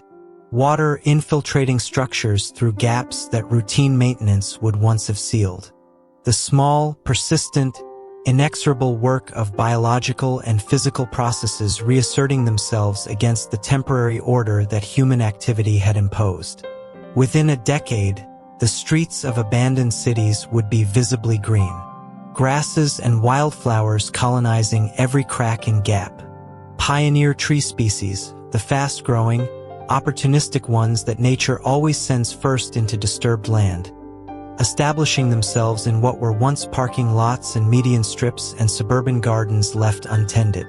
The geometry of human urban design, so crisp and angular from above, would begin to soften at its edges, the hard lines of streets and blocks blurring under the advance of vegetation. Within a century, the transformation would be extraordinary. Forests could spread into former suburbs, highways, and industrial zones, not the manicured, managed forests of surface area conservation areas, but genuinely wild, self-organizing woodland, the kind that develops its own complex internal ecology over time. Trees of different species and different ages, their canopies forming the layered structure of mature forest. Understory shrubs, ground cover plants, fungi threading through the soil, connecting root systems, recycling nutrients. Birds nesting in the ruins of former buildings that have become, effectively, artificial rock faces. Mosses and lichens covering concrete surfaces that are slowly, grain by grain, being broken down into something that will eventually be soil. The ruins themselves would become, over time, a kind of ecological infrastructure. The steel frames of former skyscrapers, as they corrode and partially collapse, would create complex three-dimensional habitats. The tunnels and underpasses of former road systems would become sheltered corridors through which animals move. The rubble of collapsed buildings would create rocky, varied terrain that supports different species than flat ground does. Former cities, in the long arc of ecological succession, would not simply be erased. They would be transformed, first into ruins, then into ruined landscapes, then into complex natural habitats that incorporated the ruins as structural features, and eventually, over centuries and millennia, into landscapes where the evidence of former human habitation would be visible only to the most careful geological and archaeological examination. And into these recovering landscapes the animals would come. The large animals. The ones that human civilization, in its expansion across the surface, had pushed to the margins, into the remaining wilderness areas, into protected reserves, into the narrow corridors of viable habitat that survived between human settlements. Wolves and bears. Wild cats of various species. Elephants, in the regions where they had once ranged before human agriculture and urban development, compressed their territory.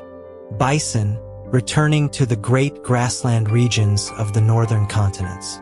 Predators and prey, expanding into the vast new territories that human departure had opened up, beginning the long process of reestablishing the ecological relationships, the balances and competitions and dependencies that had been disrupted or destroyed during the centuries of intensive human surface habitation. This process would not be instantaneous, and it would not be simple. Ecosystems that have been severely disrupted do not restore themselves to their former state overnight, or even over decades. Species that have been driven to extinction cannot return. Soil that has been degraded by intensive agriculture takes generations to fully recover its biological complexity. Some invasive species, introduced by human activity and now established without natural predators, would reshape recovered ecosystems in ways that differed from their pre-human baseline. The recovered surface would not be a perfect replica of the pre-human world. It would be something new, shaped by the history of human impact, reorganized by the ecological processes of recovery, and moving toward new equilibria that might differ in significant ways from anything that existed before. But it would be alive. Richly, abundantly, astonishingly alive, in ways that the intensively managed surface of the human era had not been for a very long time. Certain species, particularly those that had already shown an ability to coexist with human presence and to adapt to human-altered landscapes, would thrive extraordinarily in the new conditions. Some bird species, already highly adaptable and opportunistic, might expand their ranges dramatically across formerly urban and agricultural areas. Certain mammal species, particularly the medium-sized, generalist species that had always been most flexible in their habitat requirements, might increase in both number and range in ways that would have seemed extraordinary by the standards of the conservation-minded surface era. The ocean ecosystems, recovering from centuries of overfishing and pollution and coastal development, might show some of the most dramatic transformations of all, with fish populations and marine mammal populations rebuilding in ways that ocean ecologists of the surface era had only been able to dream of. The surface of Earth, in the absence of humanity, would become an experiment in ecological recovery on a planetary scale. An experiment that no underground civilization could fully predict or control, but that it would watch with wonder and scientific rigor and a complex mixture of guilt and hope from below. Because the underground world would not abandon the surface entirely, in the sense of turning away from it and refusing to observe. The surface would be too important scientifically, practically, and emotionally for that. Certain underground communities, particularly those with access points positioned near surface environments of particular ecological or scientific significance, would maintain carefully managed research programs monitoring the surface world continuously. Protected access points, engineered exits from the underground network, equipped with airlocks and decontamination systems and the full range of safety equipment needed to transition between the underground environment and whatever surface conditions prevailed above, would serve as the controlled interfaces between the two worlds. Not doors left open for casual traffic, but precisely managed gateways used by scientists and environmental monitors and the occasional authorized expedition, operated with the care and intentionality that the significance of the surface demanded. Drones and robotic vehicles would do much of the routine work of surface monitoring. Fleets of autonomous machines capable of operating in whatever surface conditions prevailed, extreme heat or cold, high UV radiation, severe weather, would range across the recovering surface, collecting data with a thoroughness and continuity that human observation could never match. Atmospheric readings, biodiversity surveys, soil chemistry analyses, the tracking of animal populations across vast ranges, seismic and geological monitoring.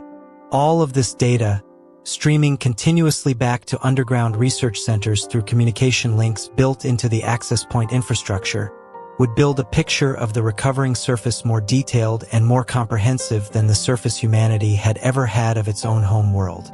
Scientists in underground laboratories would spend their careers studying the surface they had never set foot on, analyzing the data streams, building models of ecological recovery, tracking the slow transformation of former cities into forest and former agricultural land into prairie and former industrial zones into complex wetland habitats. The surface world would become, for the scientific community of the underground civilization, one of the most richly documented natural environments in the history of human science. But data, however rich, is not experience. And the surface would call to people in ways that no data stream could satisfy. For most underground residents, a visit to the surface would be an extraordinary event.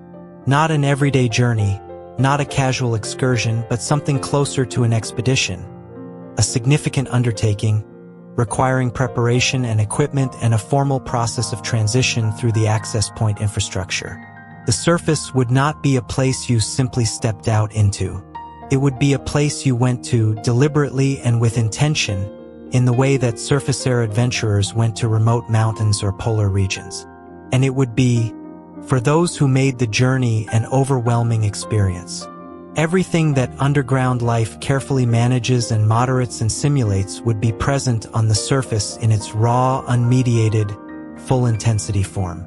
The light, not the calibrated, spectrum-balanced, gently cycling light of underground living spaces, but actual sunlight, direct and brilliant and warm in a way that no artificial system quite captures, changing in quality from moment to moment as clouds move and the angle of the day shifts. The wind, which cannot be simulated underground and which, felt for the first time or after years of absence, has a quality of aliveness that goes beyond anything the underground world can offer. The smell of the air, complex with organic compounds, with moisture, with the biological exhalations of a world full of living things, utterly unlike the clean, filtered, neutral air of underground life. And the sky, the actual sky, for someone who has grown up underground, who has seen sky only in digital simulations on ceiling panels and in archived images in museums, standing on the surface and looking up at the real thing would be an experience of staggering impact. The sheer scale of it, the way it has no edge, no seam, no boundary, the way it simply continues in every direction to an infinity that no underground space, however generously designed, can prepare you for. The quality of blue, which is a different blue than any manufactured light produces. The movement of clouds, which are not the gentle drifts of the best digital simulations, but something more unpredictable, more dramatically scaled, more alive. And at night, the stars. For a person who has never seen the night sky except in projection, standing outside under an actual star-filled sky would be among the most profound experiences of a human life. The depth of it, the sheer number of lights, extending back through incomprehensible distances to the edge of what light can travel.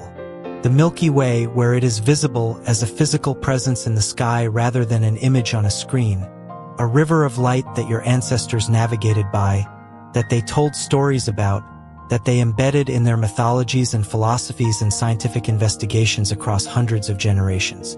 Seeing a natural sunrise, watching actual stars, these would become milestone experiences in underground culture. Things that people looked forward to, planned for, and remembered for the rest of their lives. Parents might save and prepare for years to bring their children to the surface for a single day, to give them the gift of the sky. The elderly might make a final pilgrimage to the surface in their last years, wanting to see the real light one more time before the end. Artists and poets would try, with varying success, to translate the experience into forms that could be shared with those who had not yet had it, and would find always that the translation fell short. Some things can only be felt, not described. Over time, as generations passed and the surface continued its slow transformation into wild and recovered landscape, the cultural understanding of what the surface was would itself transform. In the early years of underground civilization, the surface would be understood primarily as the place that was lost, the former home, still partly recognizable in its geography and its ruins, still carrying the weight of everything that had been left behind. A place of grief as much as anything else. Later, as the ruins softened under centuries of vegetation, and the former cities disappeared under forest canopy, and the animals returned to ranges they had not inhabited in generations, that grief would mix with something else, with wonder, with the recognition that the surface was becoming something extraordinary. Not the managed, cultivated, intensively used landscape of the human era, but a vast and genuinely wild world, recovering its ancient complexity in ways that might eventually exceed anything in the recorded history of surface ecology. The surface would come to be understood, in this later period, as a natural reserve of unparalleled scale and importance. Not a reserve managed by human intervention in the way that surface-era conservation areas were managed, kept at a particular ecological state by active human effort, but something more fundamental. A planetary wilderness, allowed to develop according to its own logic, monitored and studied and deeply respected but no longer controlled or shaped. And the underground civilization below it, going about its daily life in its carved corridors and its hydroponic farms and its vaulted public squares, would hold this wilderness above it with a reverence that combined the scientific, the cultural, and something that might, with only a little generosity, be called the spiritual. The surface would be the world their ancestors had come from, the world that had made them, the world they had, in leaving, perhaps given back to itself. There would be something profound in that relationship. The civilization below, complex and engineered and entirely dependent on its own systems, and the wilderness above, complex and ecological and entirely dependent on its own systems. Two worlds, occupying the same planet, separated by a few hundred meters of rock, each flourishing in its own way. Not enemies, not in competition, simply different expressions of the same remarkable fact, that the earth is alive, that it tends, given the chance, toward complexity and abundance and the extraordinary proliferation of forms. The underground civilization would know, better than any civilization before it, what it means to be dependent on a living planet, to owe your existence to systems larger than yourself, to build your world within the body of something ancient and generous and utterly indifferent to human ambition. And perhaps that knowledge, carried in the bones of every person who had ever stood in a tunnel and felt the rock pressing in from every side, who had ever looked up at a digital sky and known it was not real, who had ever climbed to the surface and stood in actual light for the first time and understood, in their body rather than just their mind, what had been given up and what had been preserved, would make them, in some ways, wiser stewards of the planet than their surface-dwelling ancestors had managed to be, not because they were better people, but because they lived in a way that made the truth inescapable, that the world is not ours, that we live within it, not above it, that its health and our health are not separate questions. Above them, in the silence that humans had left behind, the forests would grow. There is something in the human spirit that does not rest easily at the edge of the known. It never has. For as long as our species has existed, we have looked at the boundary between what is understood and what is not, and felt drawn across it. Not always wisely, not always successfully, but persistently, irresistibly, in a way that seems less like a choice and more like a fundamental expression of what we are. Every generation has had its frontier. Every era of human history has had its version of the horizon, the thing that could not be seen beyond, and that therefore demanded to be explored. For the earliest human civilizations, the frontier was the next valley, the next river, the unknown coastline glimpsed from a promontory. For the great seafaring cultures, it was the open ocean, that vast, featureless expanse that earlier generations had feared and that later ones learned, with extraordinary courage and ingenuity, to navigate. For the age of exploration, it was the unmapped continents, the uncharted interiors of lands whose coastlines had been sketched but whose hearts remained unknown. In the modern era, it was the deep ocean, the upper atmosphere, eventually the black immensity of space itself. Each frontier, in its time, seemed impossibly daunting. Each one yielded, eventually, to the persistent application of human curiosity and technological ingenuity. Each one, once crossed, transformed the civilization that crossed it, not just in practical terms, but in something harder to define, in the way a people understands itself, in the stories it tells about what it is capable of. For underground humanity, the frontier would not be above. It would be below.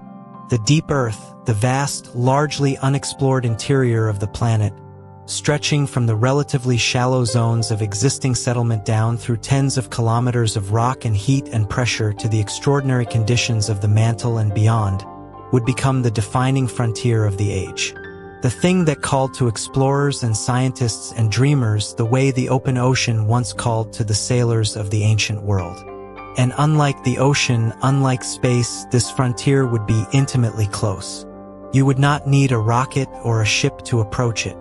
You would simply need to go deeper, to descend further into the world that was already home.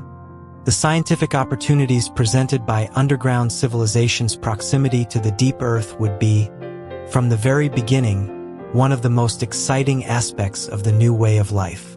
On the surface, the study of Earth's geology has always been conducted at a frustrating remove.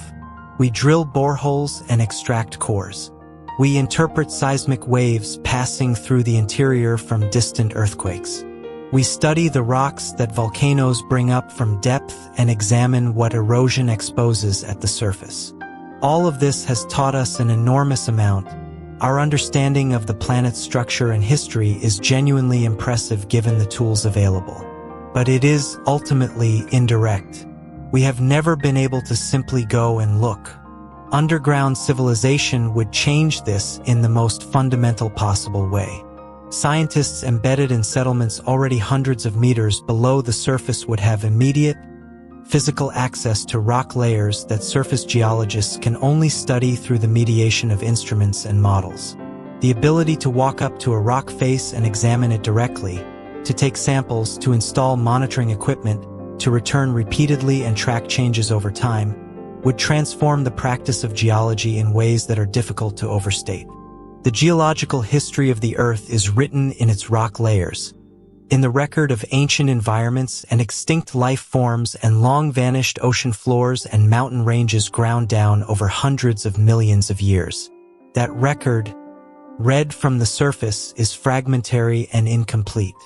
Read from within, from a network of settlements and research stations distributed through multiple levels of the Earth's crust, it would become vastly richer. Scientists would gain access to continuous rock sequences of a depth and completeness that surface research has never been able to achieve, allowing them to read the planet's history with a resolution and a certainty that would constitute one of the great revolutions in the earth sciences. Entire chapters of planetary history that are currently hypothetical, reconstructed from fragmentary evidence and debated in the scientific literature for decades, might be confirmed or revised or replaced by direct observation. The mechanisms of ancient climate shifts, the timing of major extinction events and their causes, the deep history of the tectonic plates and their long, slow dance across the surface of the mantle.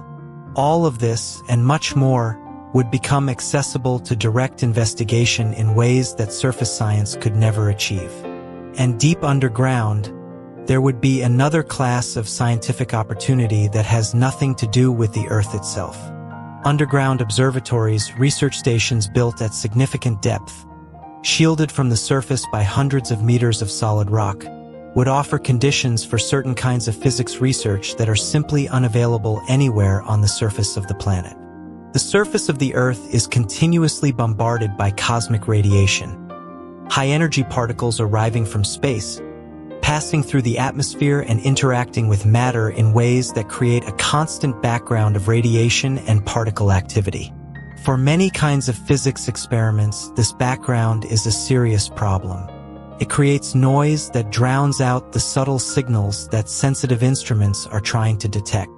Surface laboratories do their best to shield their experiments from this background, but the shielding available above ground is fundamentally limited by practical constraints. Underground, the rock itself provides shielding of an entirely different order. Even a few hundred meters of solid rock absorbs the vast majority of cosmic ray activity. At depths of 1 kilometer or more, the cosmic radiation background drops to levels that are essentially negligible for most experimental purposes.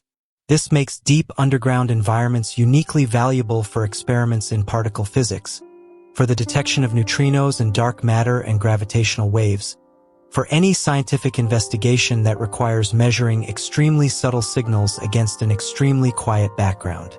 Experiments of this kind already exist on the surface world. Deep mines converted into physics laboratories, existing facilities tucked under mountains. But they are rare and expensive, and their depth is limited by the practical constraints of surface-based access.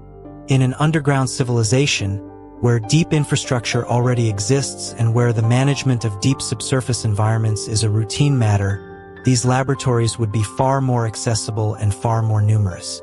The underground world would become, among other things, one of the most productive environments for fundamental physics research in the history of science. But the most viscerally exciting dimension of underground exploration would not be the scientific instrumentation or the geological research programs. It would be the discovery of what is actually down there. The deep Earth is, in the most literal sense, unknown territory.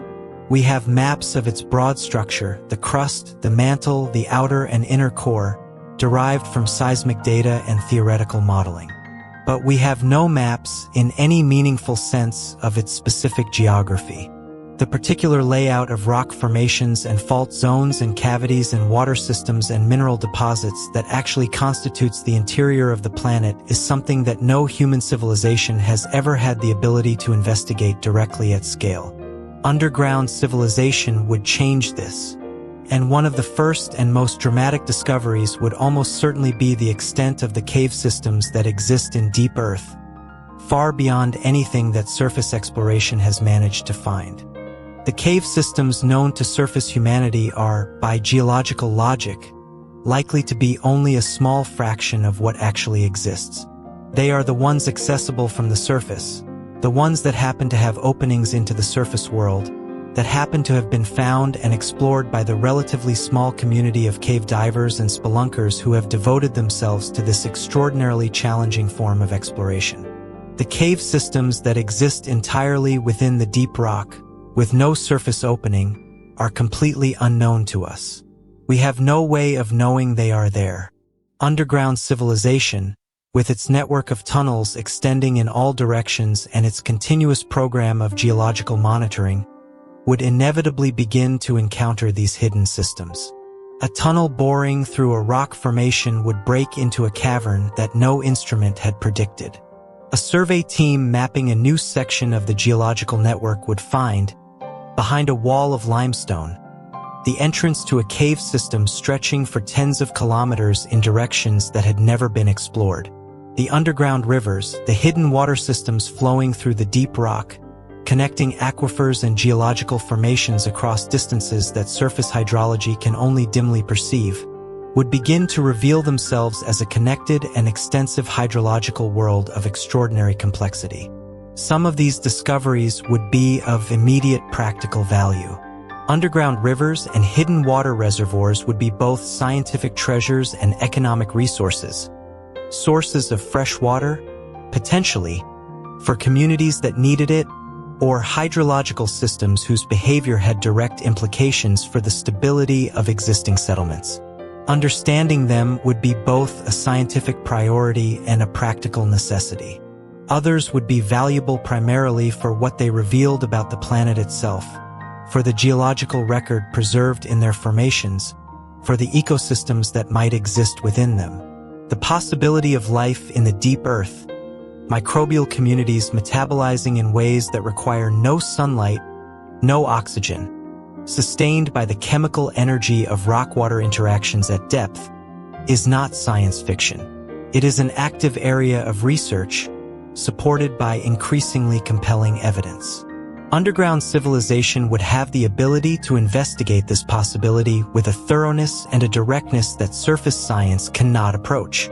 The exploration teams that would venture beyond the settled areas of underground civilization, mapping newly discovered tunnels and caverns and geological formations at the frontier of the known, would be among the most celebrated figures in underground culture.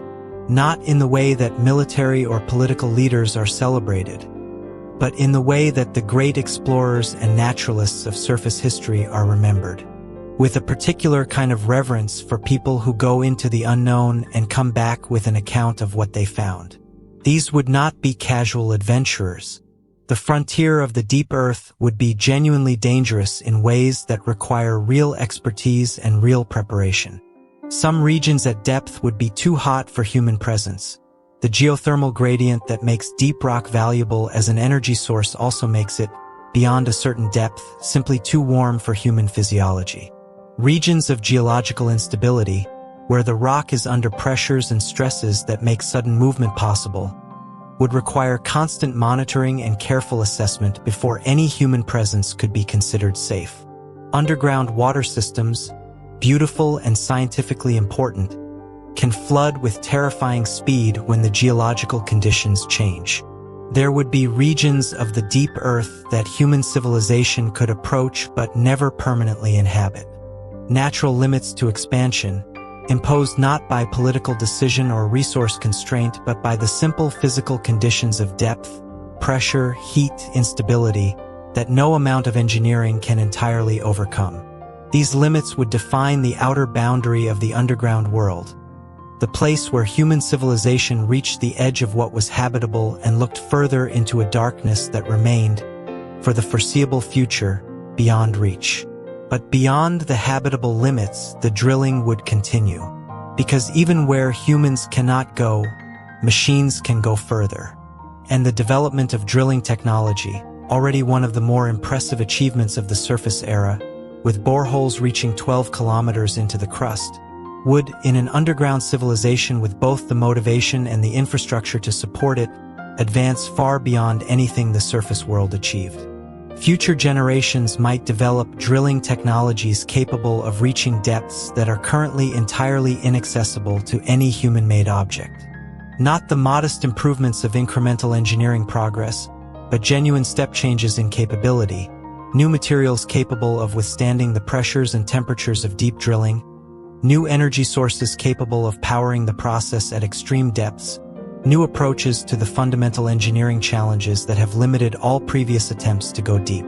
The science fiction of one generation has a way of becoming the engineering project of the next, and the motivation to develop these technologies, in a civilization whose identity was bound up with the act of going deeper, would be intense. What those drills might eventually find in the deep crust and the upper mantle is one of the great open questions of geology. The mineral environment at depth is known to be extraordinary. Conditions of pressure and temperature that create crystal structures and chemical compounds that simply do not exist at the surface, transforming ordinary elements into materials of unusual properties. Rare minerals found at depth might become critical resources for advanced electronics, construction, and energy systems in ways that fundamentally alter the material basis of underground civilization, the way that rare earth elements have altered the material basis of surface technology. The prospect of accessing mantle materials directly, of drilling into or approaching the boundary between the crust and the mantle, where conditions are unlike anything in the surface world, would be the moonshot of underground civilization. The thing that seemed impossibly ambitious in one generation and that the next generation made its defining project. The equivalent in ambition and cultural significance of the great oceanic voyages or the first journey into space. And like those voyages, like that first journey, it would transform not just the practical capacities of the civilization that achieved it, but its understanding of itself, of what it was and what it was capable of what the world was and how deep the human story within it might eventually go. The surface civilizations of history have always defined their greatness partly by how far they were willing to go. How many ocean crossings, how many mountain summits, how far out into the dark between the stars. The underground civilization would be no different. Its greatness would be measured, in part, by how far down it was willing to descend, by how much of the ancient, mysterious, extraordinarily complex interior of its own planet it was willing to go and meet directly. The deep earth has been there for 4.5 billion years, patient in its darkness, holding its secrets in layers of rock and heat and pressure, waiting, though it does not know it is waiting, for the creatures that live upon its surface to finally find their way inside. Underground civilization would be the beginning of that meeting. The first sustained, serious, civilization-scale encounter between humanity and the planet it has always lived on the outside of. And what that meeting would reveal about the Earth, about the life within it, about the materials and energies and geological histories buried in its depths, might constitute the most significant expansion of human knowledge since the scientific revolution. The frontier for underground humanity would always be downward. And downward, it turns out, is a direction that does not have an end. Time does something remarkable to the things we think we know. It does not erase them exactly. The past does not disappear, not entirely, not all at once. But it transforms them. It shifts them from the category of lived experience into the category of inherited knowledge.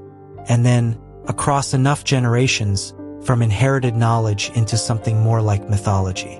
Into the stories that a people tells about where it came from. Stories that carry emotional weight and cultural significance without necessarily carrying the texture of lived reality. Stories that are believed and honored and passed down, but that no longer connect to anything anyone has actually felt in their own body. Think of the way modern people relate to the deep past of their own species. We know, intellectually, that our ancestors lived as nomadic hunter-gatherers for the vast majority of human history, that for hundreds of thousands of years, the normal human life involved constant movement, intimate knowledge of wild landscapes, a relationship with weather and season, and the behavior of animals that was not recreational but existential. We know this. We can read about it, study it, and appreciate its significance. But we do not feel it. The knowledge sits in the mind without connecting to any corresponding experience in the body. It is history, not memory. This is what the surface world would become for the underground civilization of the far future.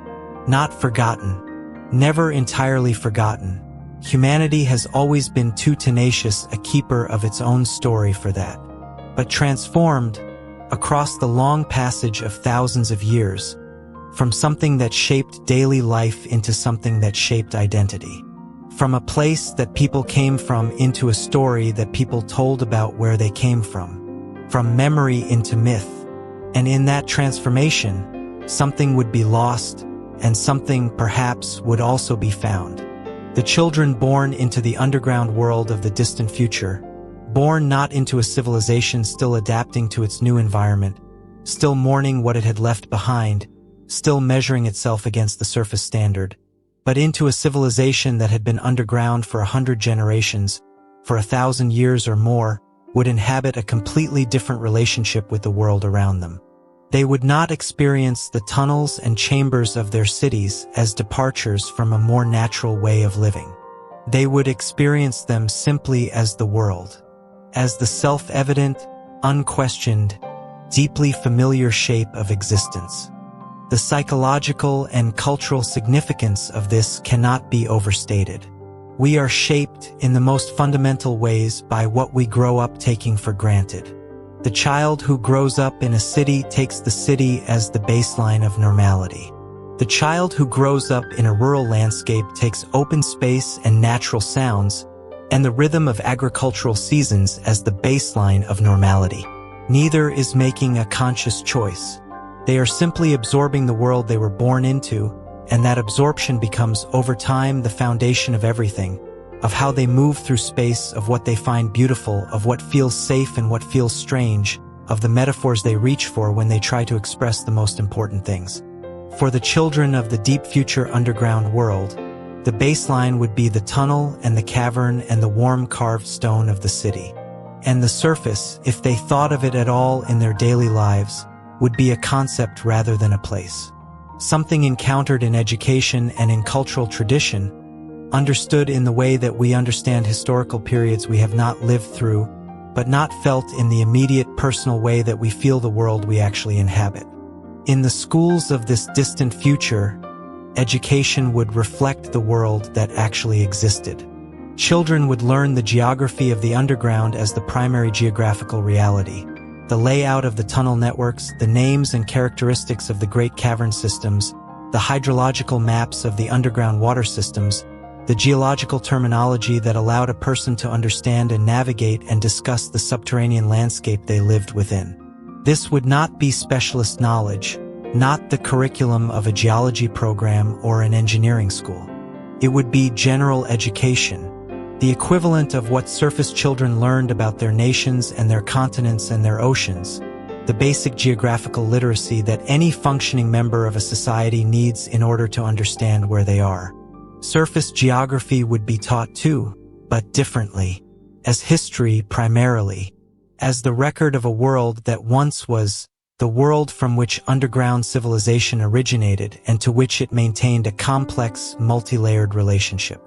Maps of the former surface would be studied not as navigation aids but as historical documents, the way surface students once studied the maps of ancient empires or medieval trade routes. Beautiful and significant, but belonging to a world that existed in time rather than in the present. And alongside geography, there would be the great work of preservation.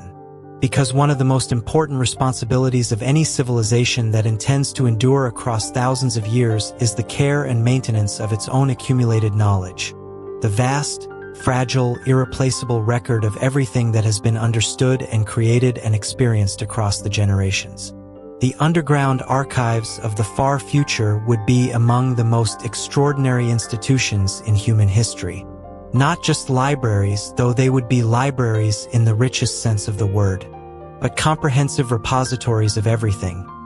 Every scientific discovery, every work of art, every philosophical argument, every historical record, every cultural tradition, every technological specification, every piece of music, every image, every written text, that the civilization had accumulated across its entire history, including the long history of the surface era that preceded the Great Descent. The challenge of preservation across thousands of years is not a trivial one. Surface civilizations have struggled with it throughout history. Libraries have burned. Records have been lost to flood and war and the simple entropy of time and neglect. The knowledge that has survived from ancient civilizations is a fraction, sometimes a small fraction, of what once existed, and its survival has often been more a matter of luck than of deliberate institutional care. Underground civilization would approach this challenge with the seriousness it deserved, understanding that the loss of knowledge, of any knowledge, but especially of the irreplaceable record of life on the surface, would be an impoverishment that could never be fully corrected.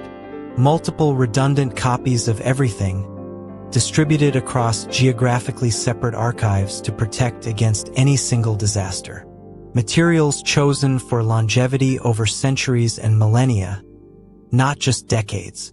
Institutional cultures dedicated specifically to the preservation and transmission of the archive, treating the maintenance of human knowledge as a sacred trust rather than a bureaucratic function. Among the most precious contents of these archives would be the sensory record of the surface world. The photographs and videos and sound recordings that captured, with varying degrees of completeness, what it was actually like to be alive on the surface. The sound of rain on leaves, the quality of afternoon light in an old-growth forest, the feeling of wind on a hilltop. These recordings would be imperfect. No recording technology fully captures the experience of being in a place, but they would be the closest thing available to an actual connection with a lost world, and they would be treasured accordingly. Some individuals in every generation of underground civilization would feel this connection with particular intensity, would feel called to the care of the things that linked the underground present to the surface past, and to the physical structures, the ancient shafts and access gateways that still connected the two worlds literally. The maintenance of these access points, some of them engineered centuries or millennia earlier by founders whose names were recorded in historical texts but whose faces were known only from old images, would become something more than an engineering responsibility. It would carry a weight of cultural and historical significance that made it, for those drawn to it, something close to a vocation. The keepers of the access shafts would tend their gateways the way that surface civilizations have always tended sacred sites, with care that goes beyond the practical, with a sense that the thing being maintained is important in ways that exceed its immediate function, that it represents something, connection, a continuity, a physical thread linking a civilization to its own past and to the wild world above, without which something essential about the civilization's understanding of itself would be diminished. And from those gateways, in every generation, the surface explorers would depart. Not in large numbers, the surface, even in the far future, would not be a casual destination. But in a steady, continuous stream of dedicated professionals who had made the study of the recovering surface world their life's work, monitoring the great wilderness that the Earth was becoming, tracking the ecological transformations that unfolded across centuries, changes too slow for any individual to perceive across a single lifetime but visible in the archives and records across the sweep of generations, documenting the extinction and emergence of species, measuring the slow chemical transformation of the atmosphere and the oceans, reading the long-term trajectory of a planet given back to itself.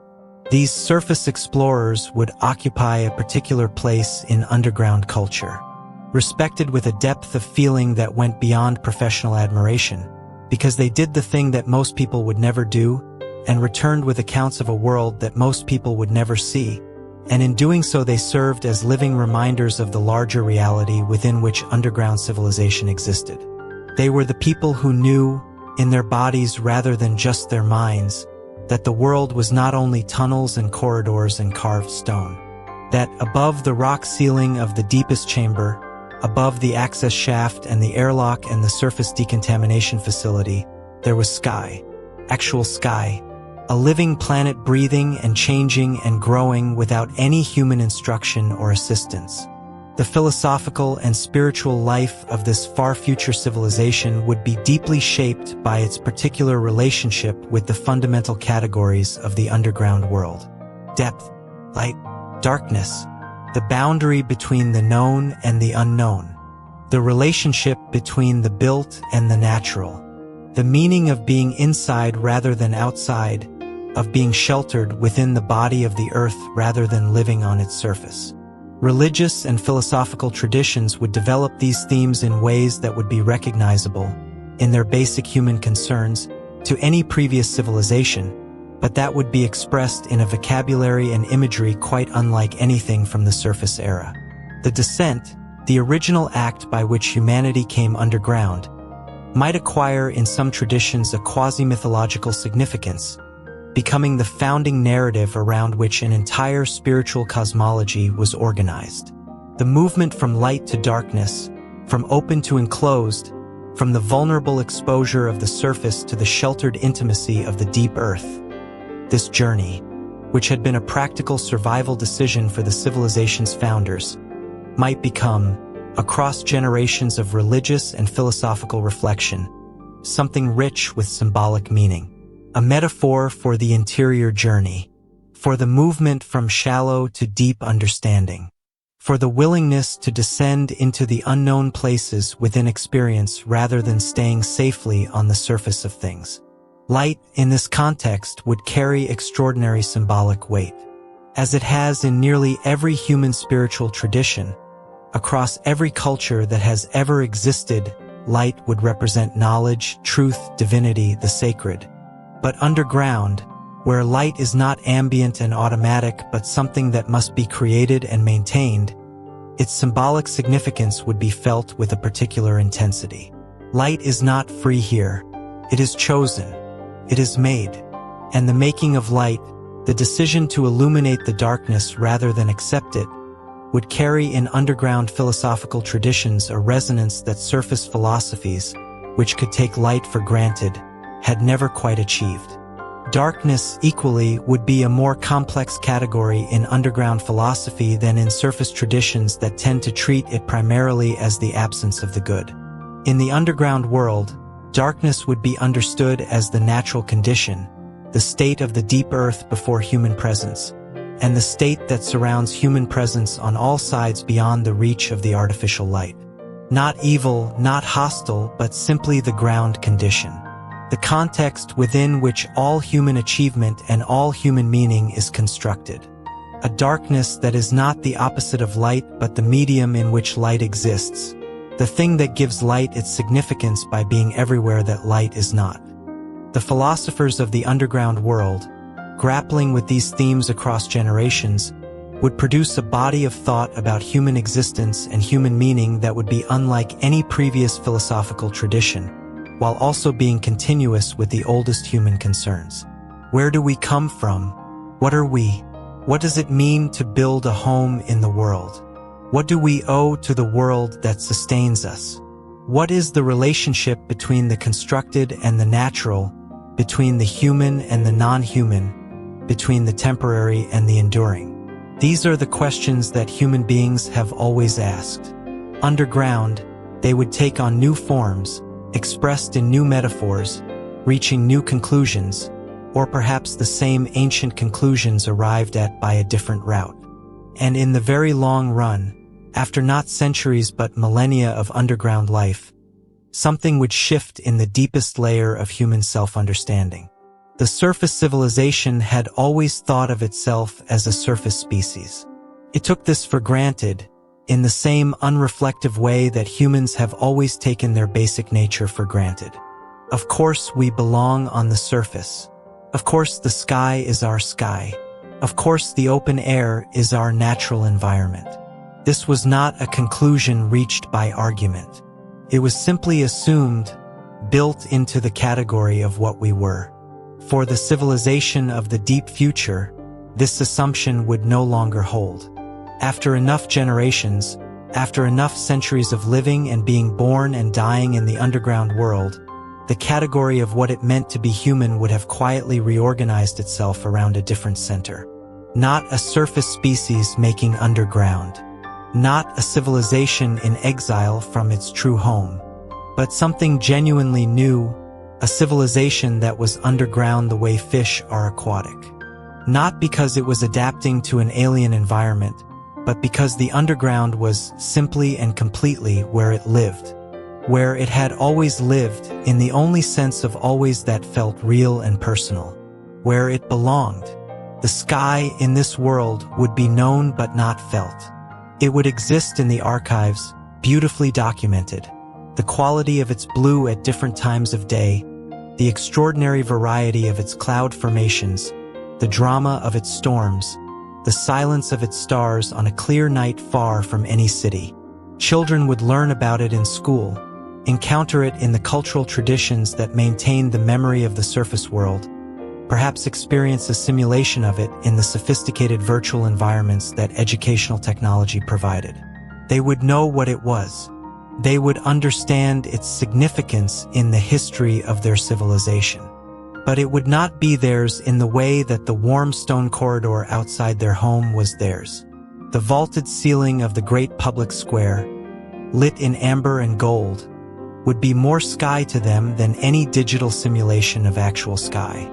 The underground river running through the park in the deep residential district would be more natural than anything they had seen in archived footage of surface wilderness. The deep, resonant silence of an unexplored cavern, discovered by a survey team and opened for the first time in geological history, would carry more of the quality of frontier and possibility than any image of an open horizon. This is not a loss, though it would be wrong to say there is no loss in it. It is a transformation. The human relationship with the world, across the long arc of underground civilization, would have completed a change as fundamental as any in the species' history, as fundamental as the shift from nomadic life to settled agriculture, as the development of cities, as the Industrial Revolution. A change that could not be undone and that would not want to be undone because the people shaped by it would be, in their own terms, whole, adapted, embedded at home. Thousands of years underground, thousands of years of building and failing and rebuilding, of learning the deep earth and being shaped by it, of keeping the archives and tending the access shafts and sending explorers to the surface and telling stories about the sky. The species that descended would not be the species that emerged, if it ever emerged. Not because it would have changed biologically in any dramatic way, but because identity is not biology. It is story and memory and the accumulated weight of how people have lived and what they have valued and what they have been willing to sacrifice and what they have chosen to preserve. The underground civilization of the far future would be unmistakably human, curious and creative and argumentative and compassionate and flawed and occasionally magnificent, the way humans have always been. But it would be human in an underground key, shaped by the particular constraints and gifts and silences of the deep earth. speaking a language full of words for depths and formations and the quality of different kinds of rock. Finding beauty in the play of light on carved stone. Feeling most fully alive in a well-lit tunnel heading somewhere new. Above them, the surface would breathe and grow and change with the long patience of the natural world.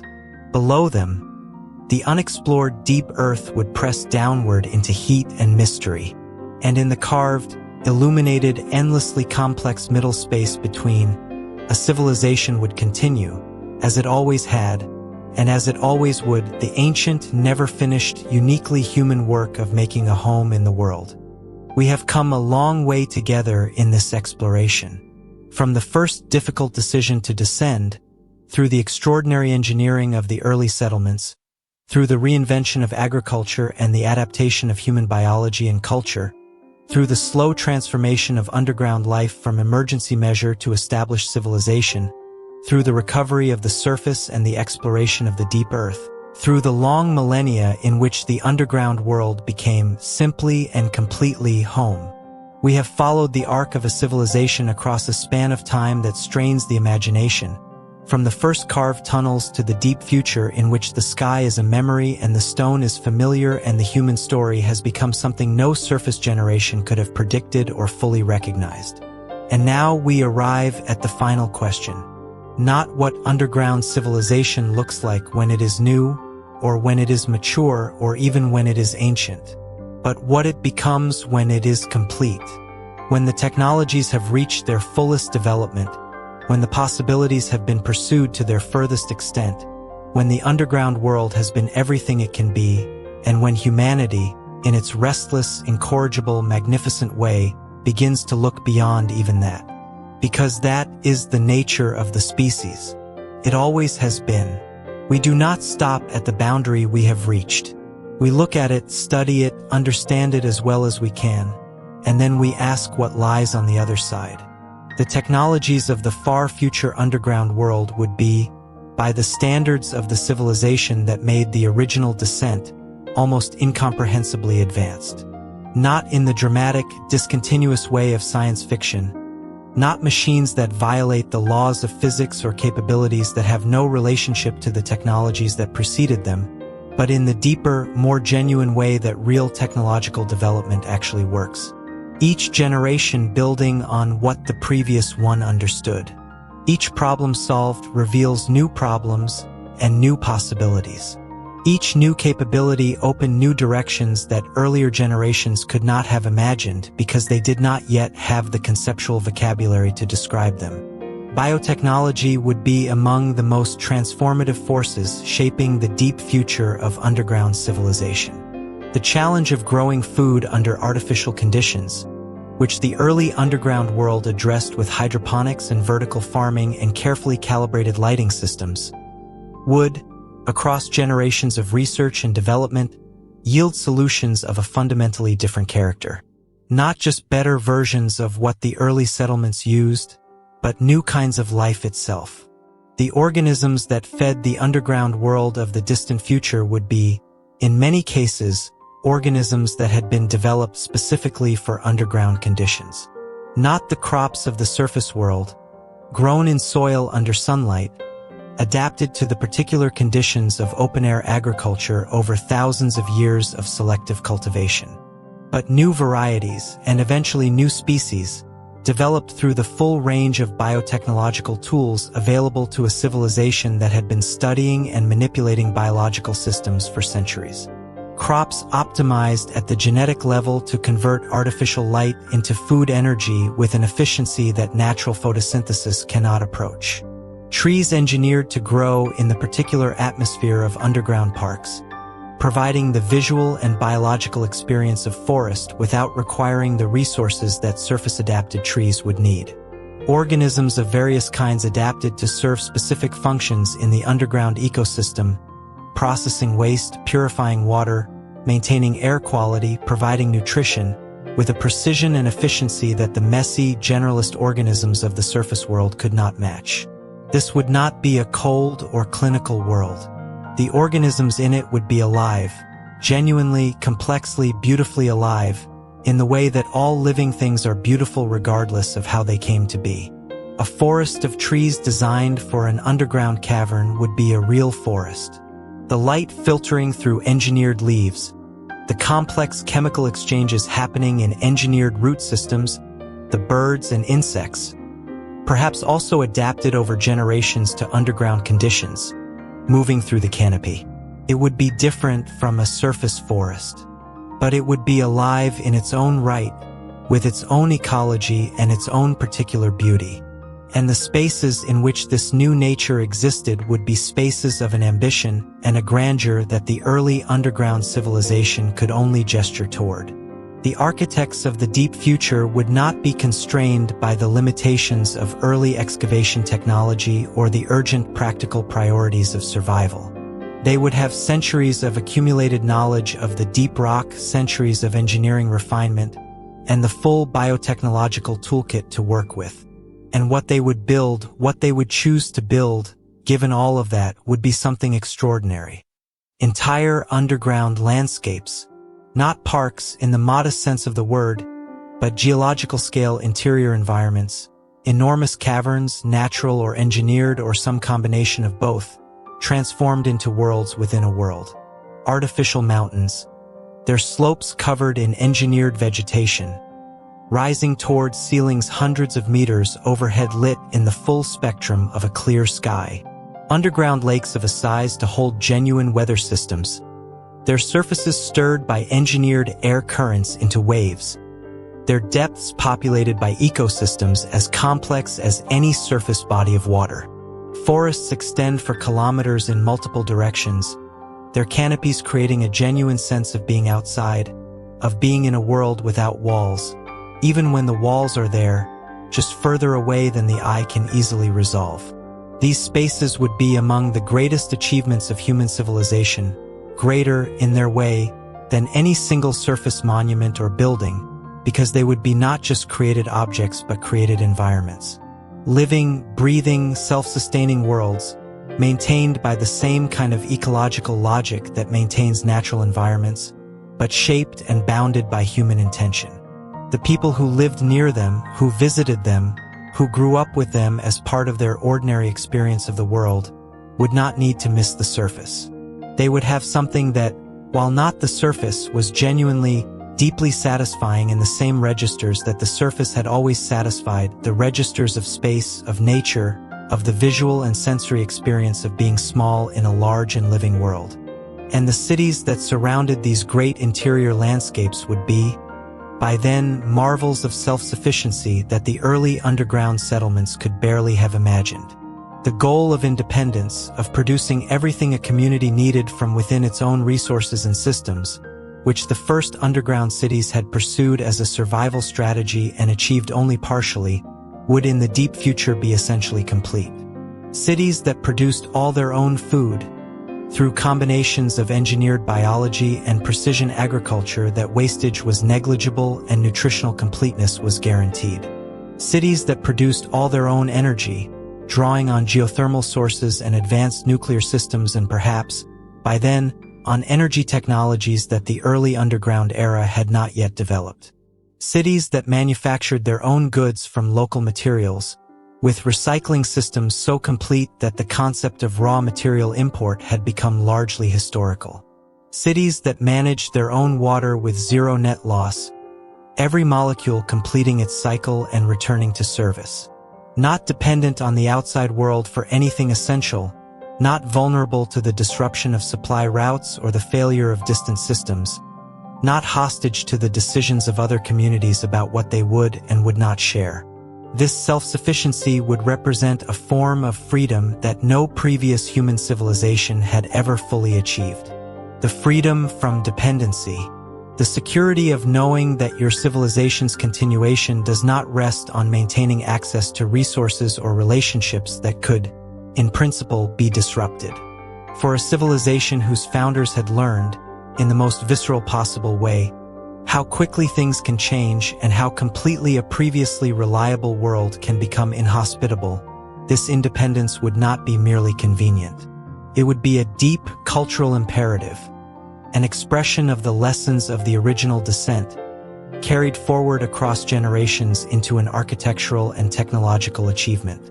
And then, because human civilization does not stop at the edge of what it has built, the expansion would continue.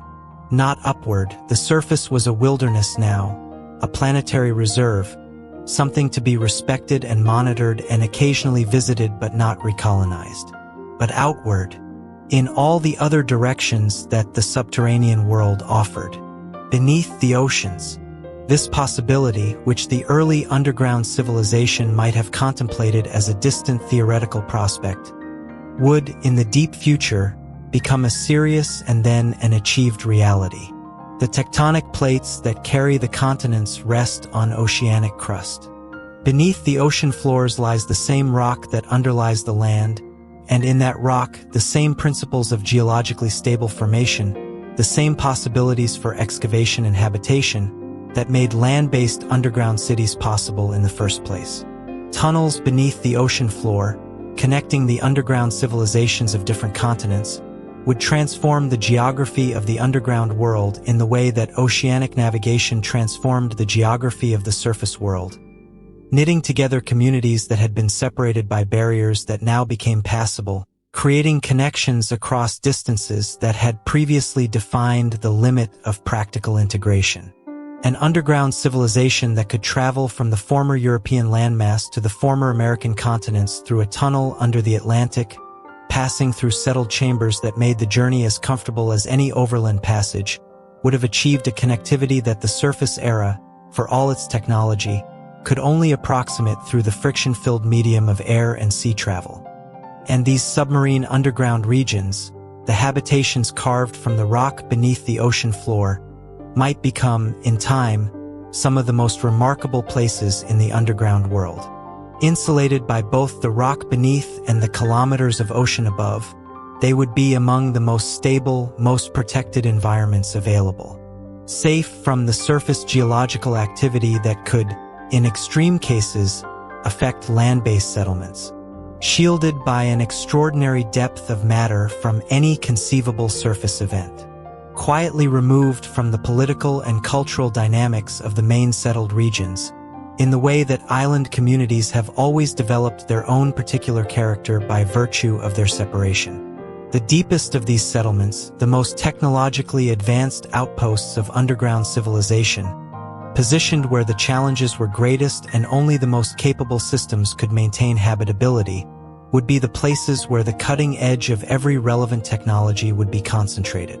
Because necessity drives invention, and no necessity would be more demanding than the challenge of maintaining human civilization in the most extreme accessible environments the Earth offered. These deep frontier settlements would be the laboratories of the civilization's most advanced capabilities. Places where the technologies that would eventually serve the entire underground world were developed under the pressure of conditions that left no margin for inadequacy. And then, always with this species, and then would come the moment of looking outward. Not inward, not downward, but out beyond the planet entirely. Because the technologies developed for living underground would not be technologies whose utility was limited to the deep earth. It would gradually become apparent technologies for living in environments that the surface of a habitable planet does not provide.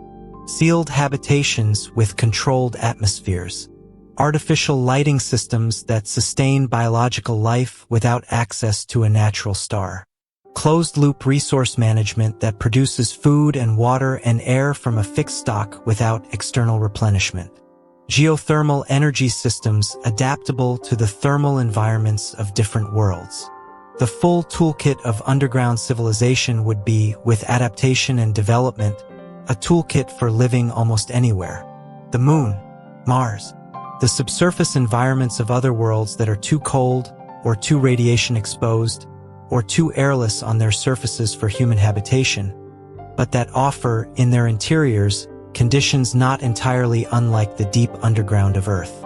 The same principles that allowed humanity to build habitable space within the body of its own planet would allow it to build habitable space within the bodies of other worlds, boring into the rock of the Moon, carving settlements into the ancient lava tubes of Mars, establishing outposts in the geologically active interiors of moons orbiting the gas giants, where geothermal energy and liquid water might support not just survival but genuine civilization.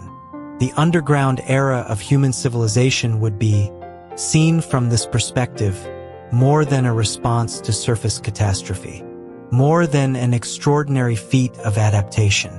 It would be a school, a training ground spread across thousands of years and generations, in which the species learned thoroughly, practically, in the hardest and most genuine possible way, the skills and technologies and cultural attitudes necessary to live in environments beyond the surface of a hospitable planet.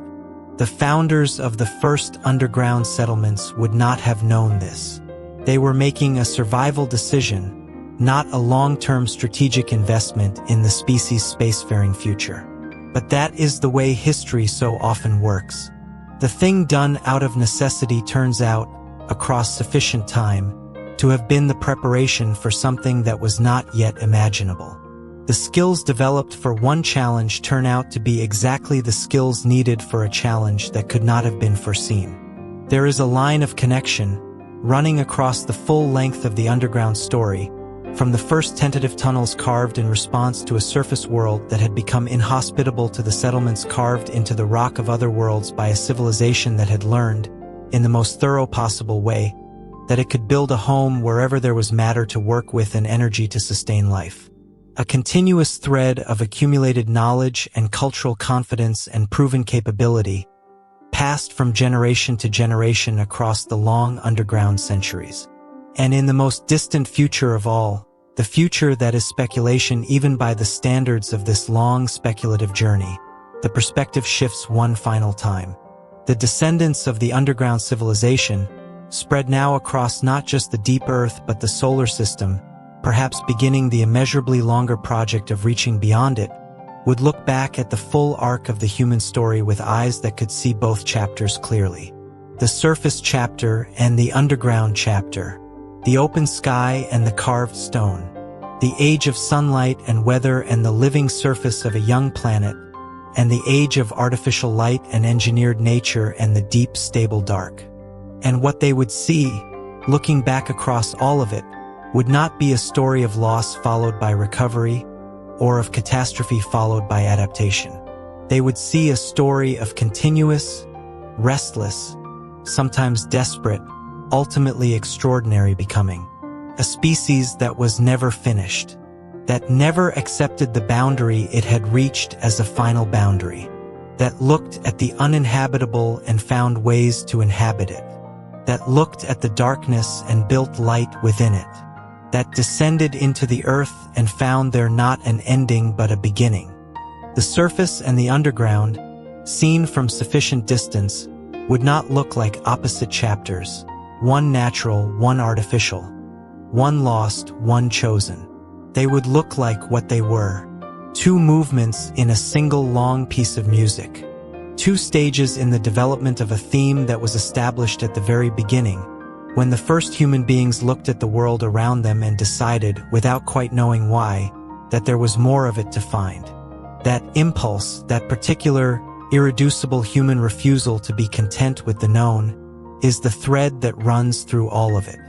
Through every tunnel ever bored, every cavern ever carved, every system ever built to keep the air breathable and the lights burning and the food growing and the water flowing in the dark.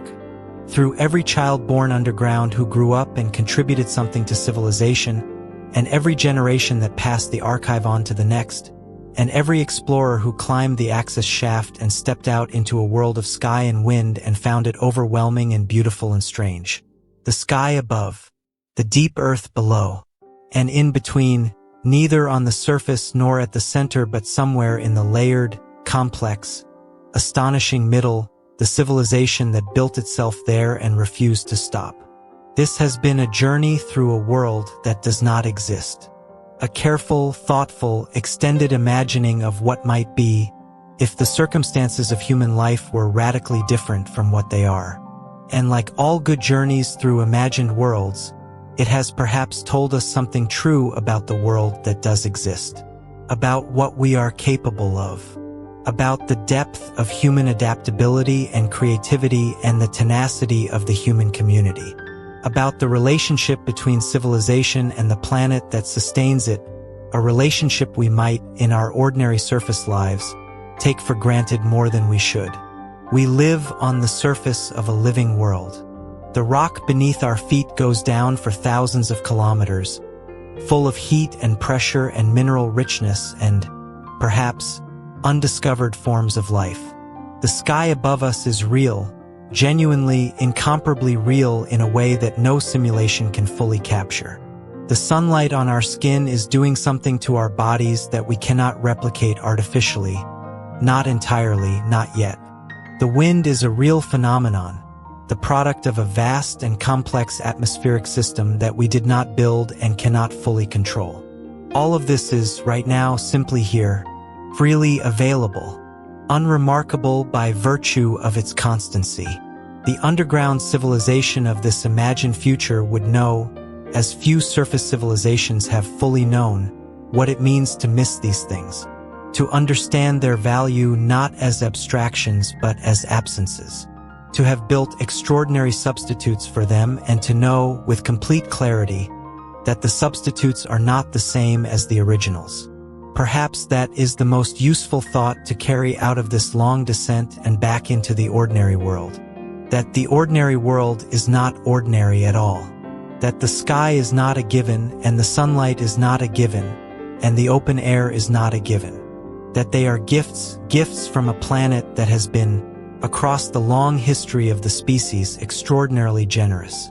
And that the best way to honor that generosity, perhaps, is simply to notice it. To look up sometimes, to feel the wind when it comes, to watch a sunset with the attention it deserves, knowing, as the people of the imagined underground world could only know from records and stories and the accounts of those rare, fortunate explorers who had climbed to the surface and returned, that this light, this color, this particular quality of sky at the end of a day is one of the most beautiful things in the known universe, and that we are here to see it. Sleep well.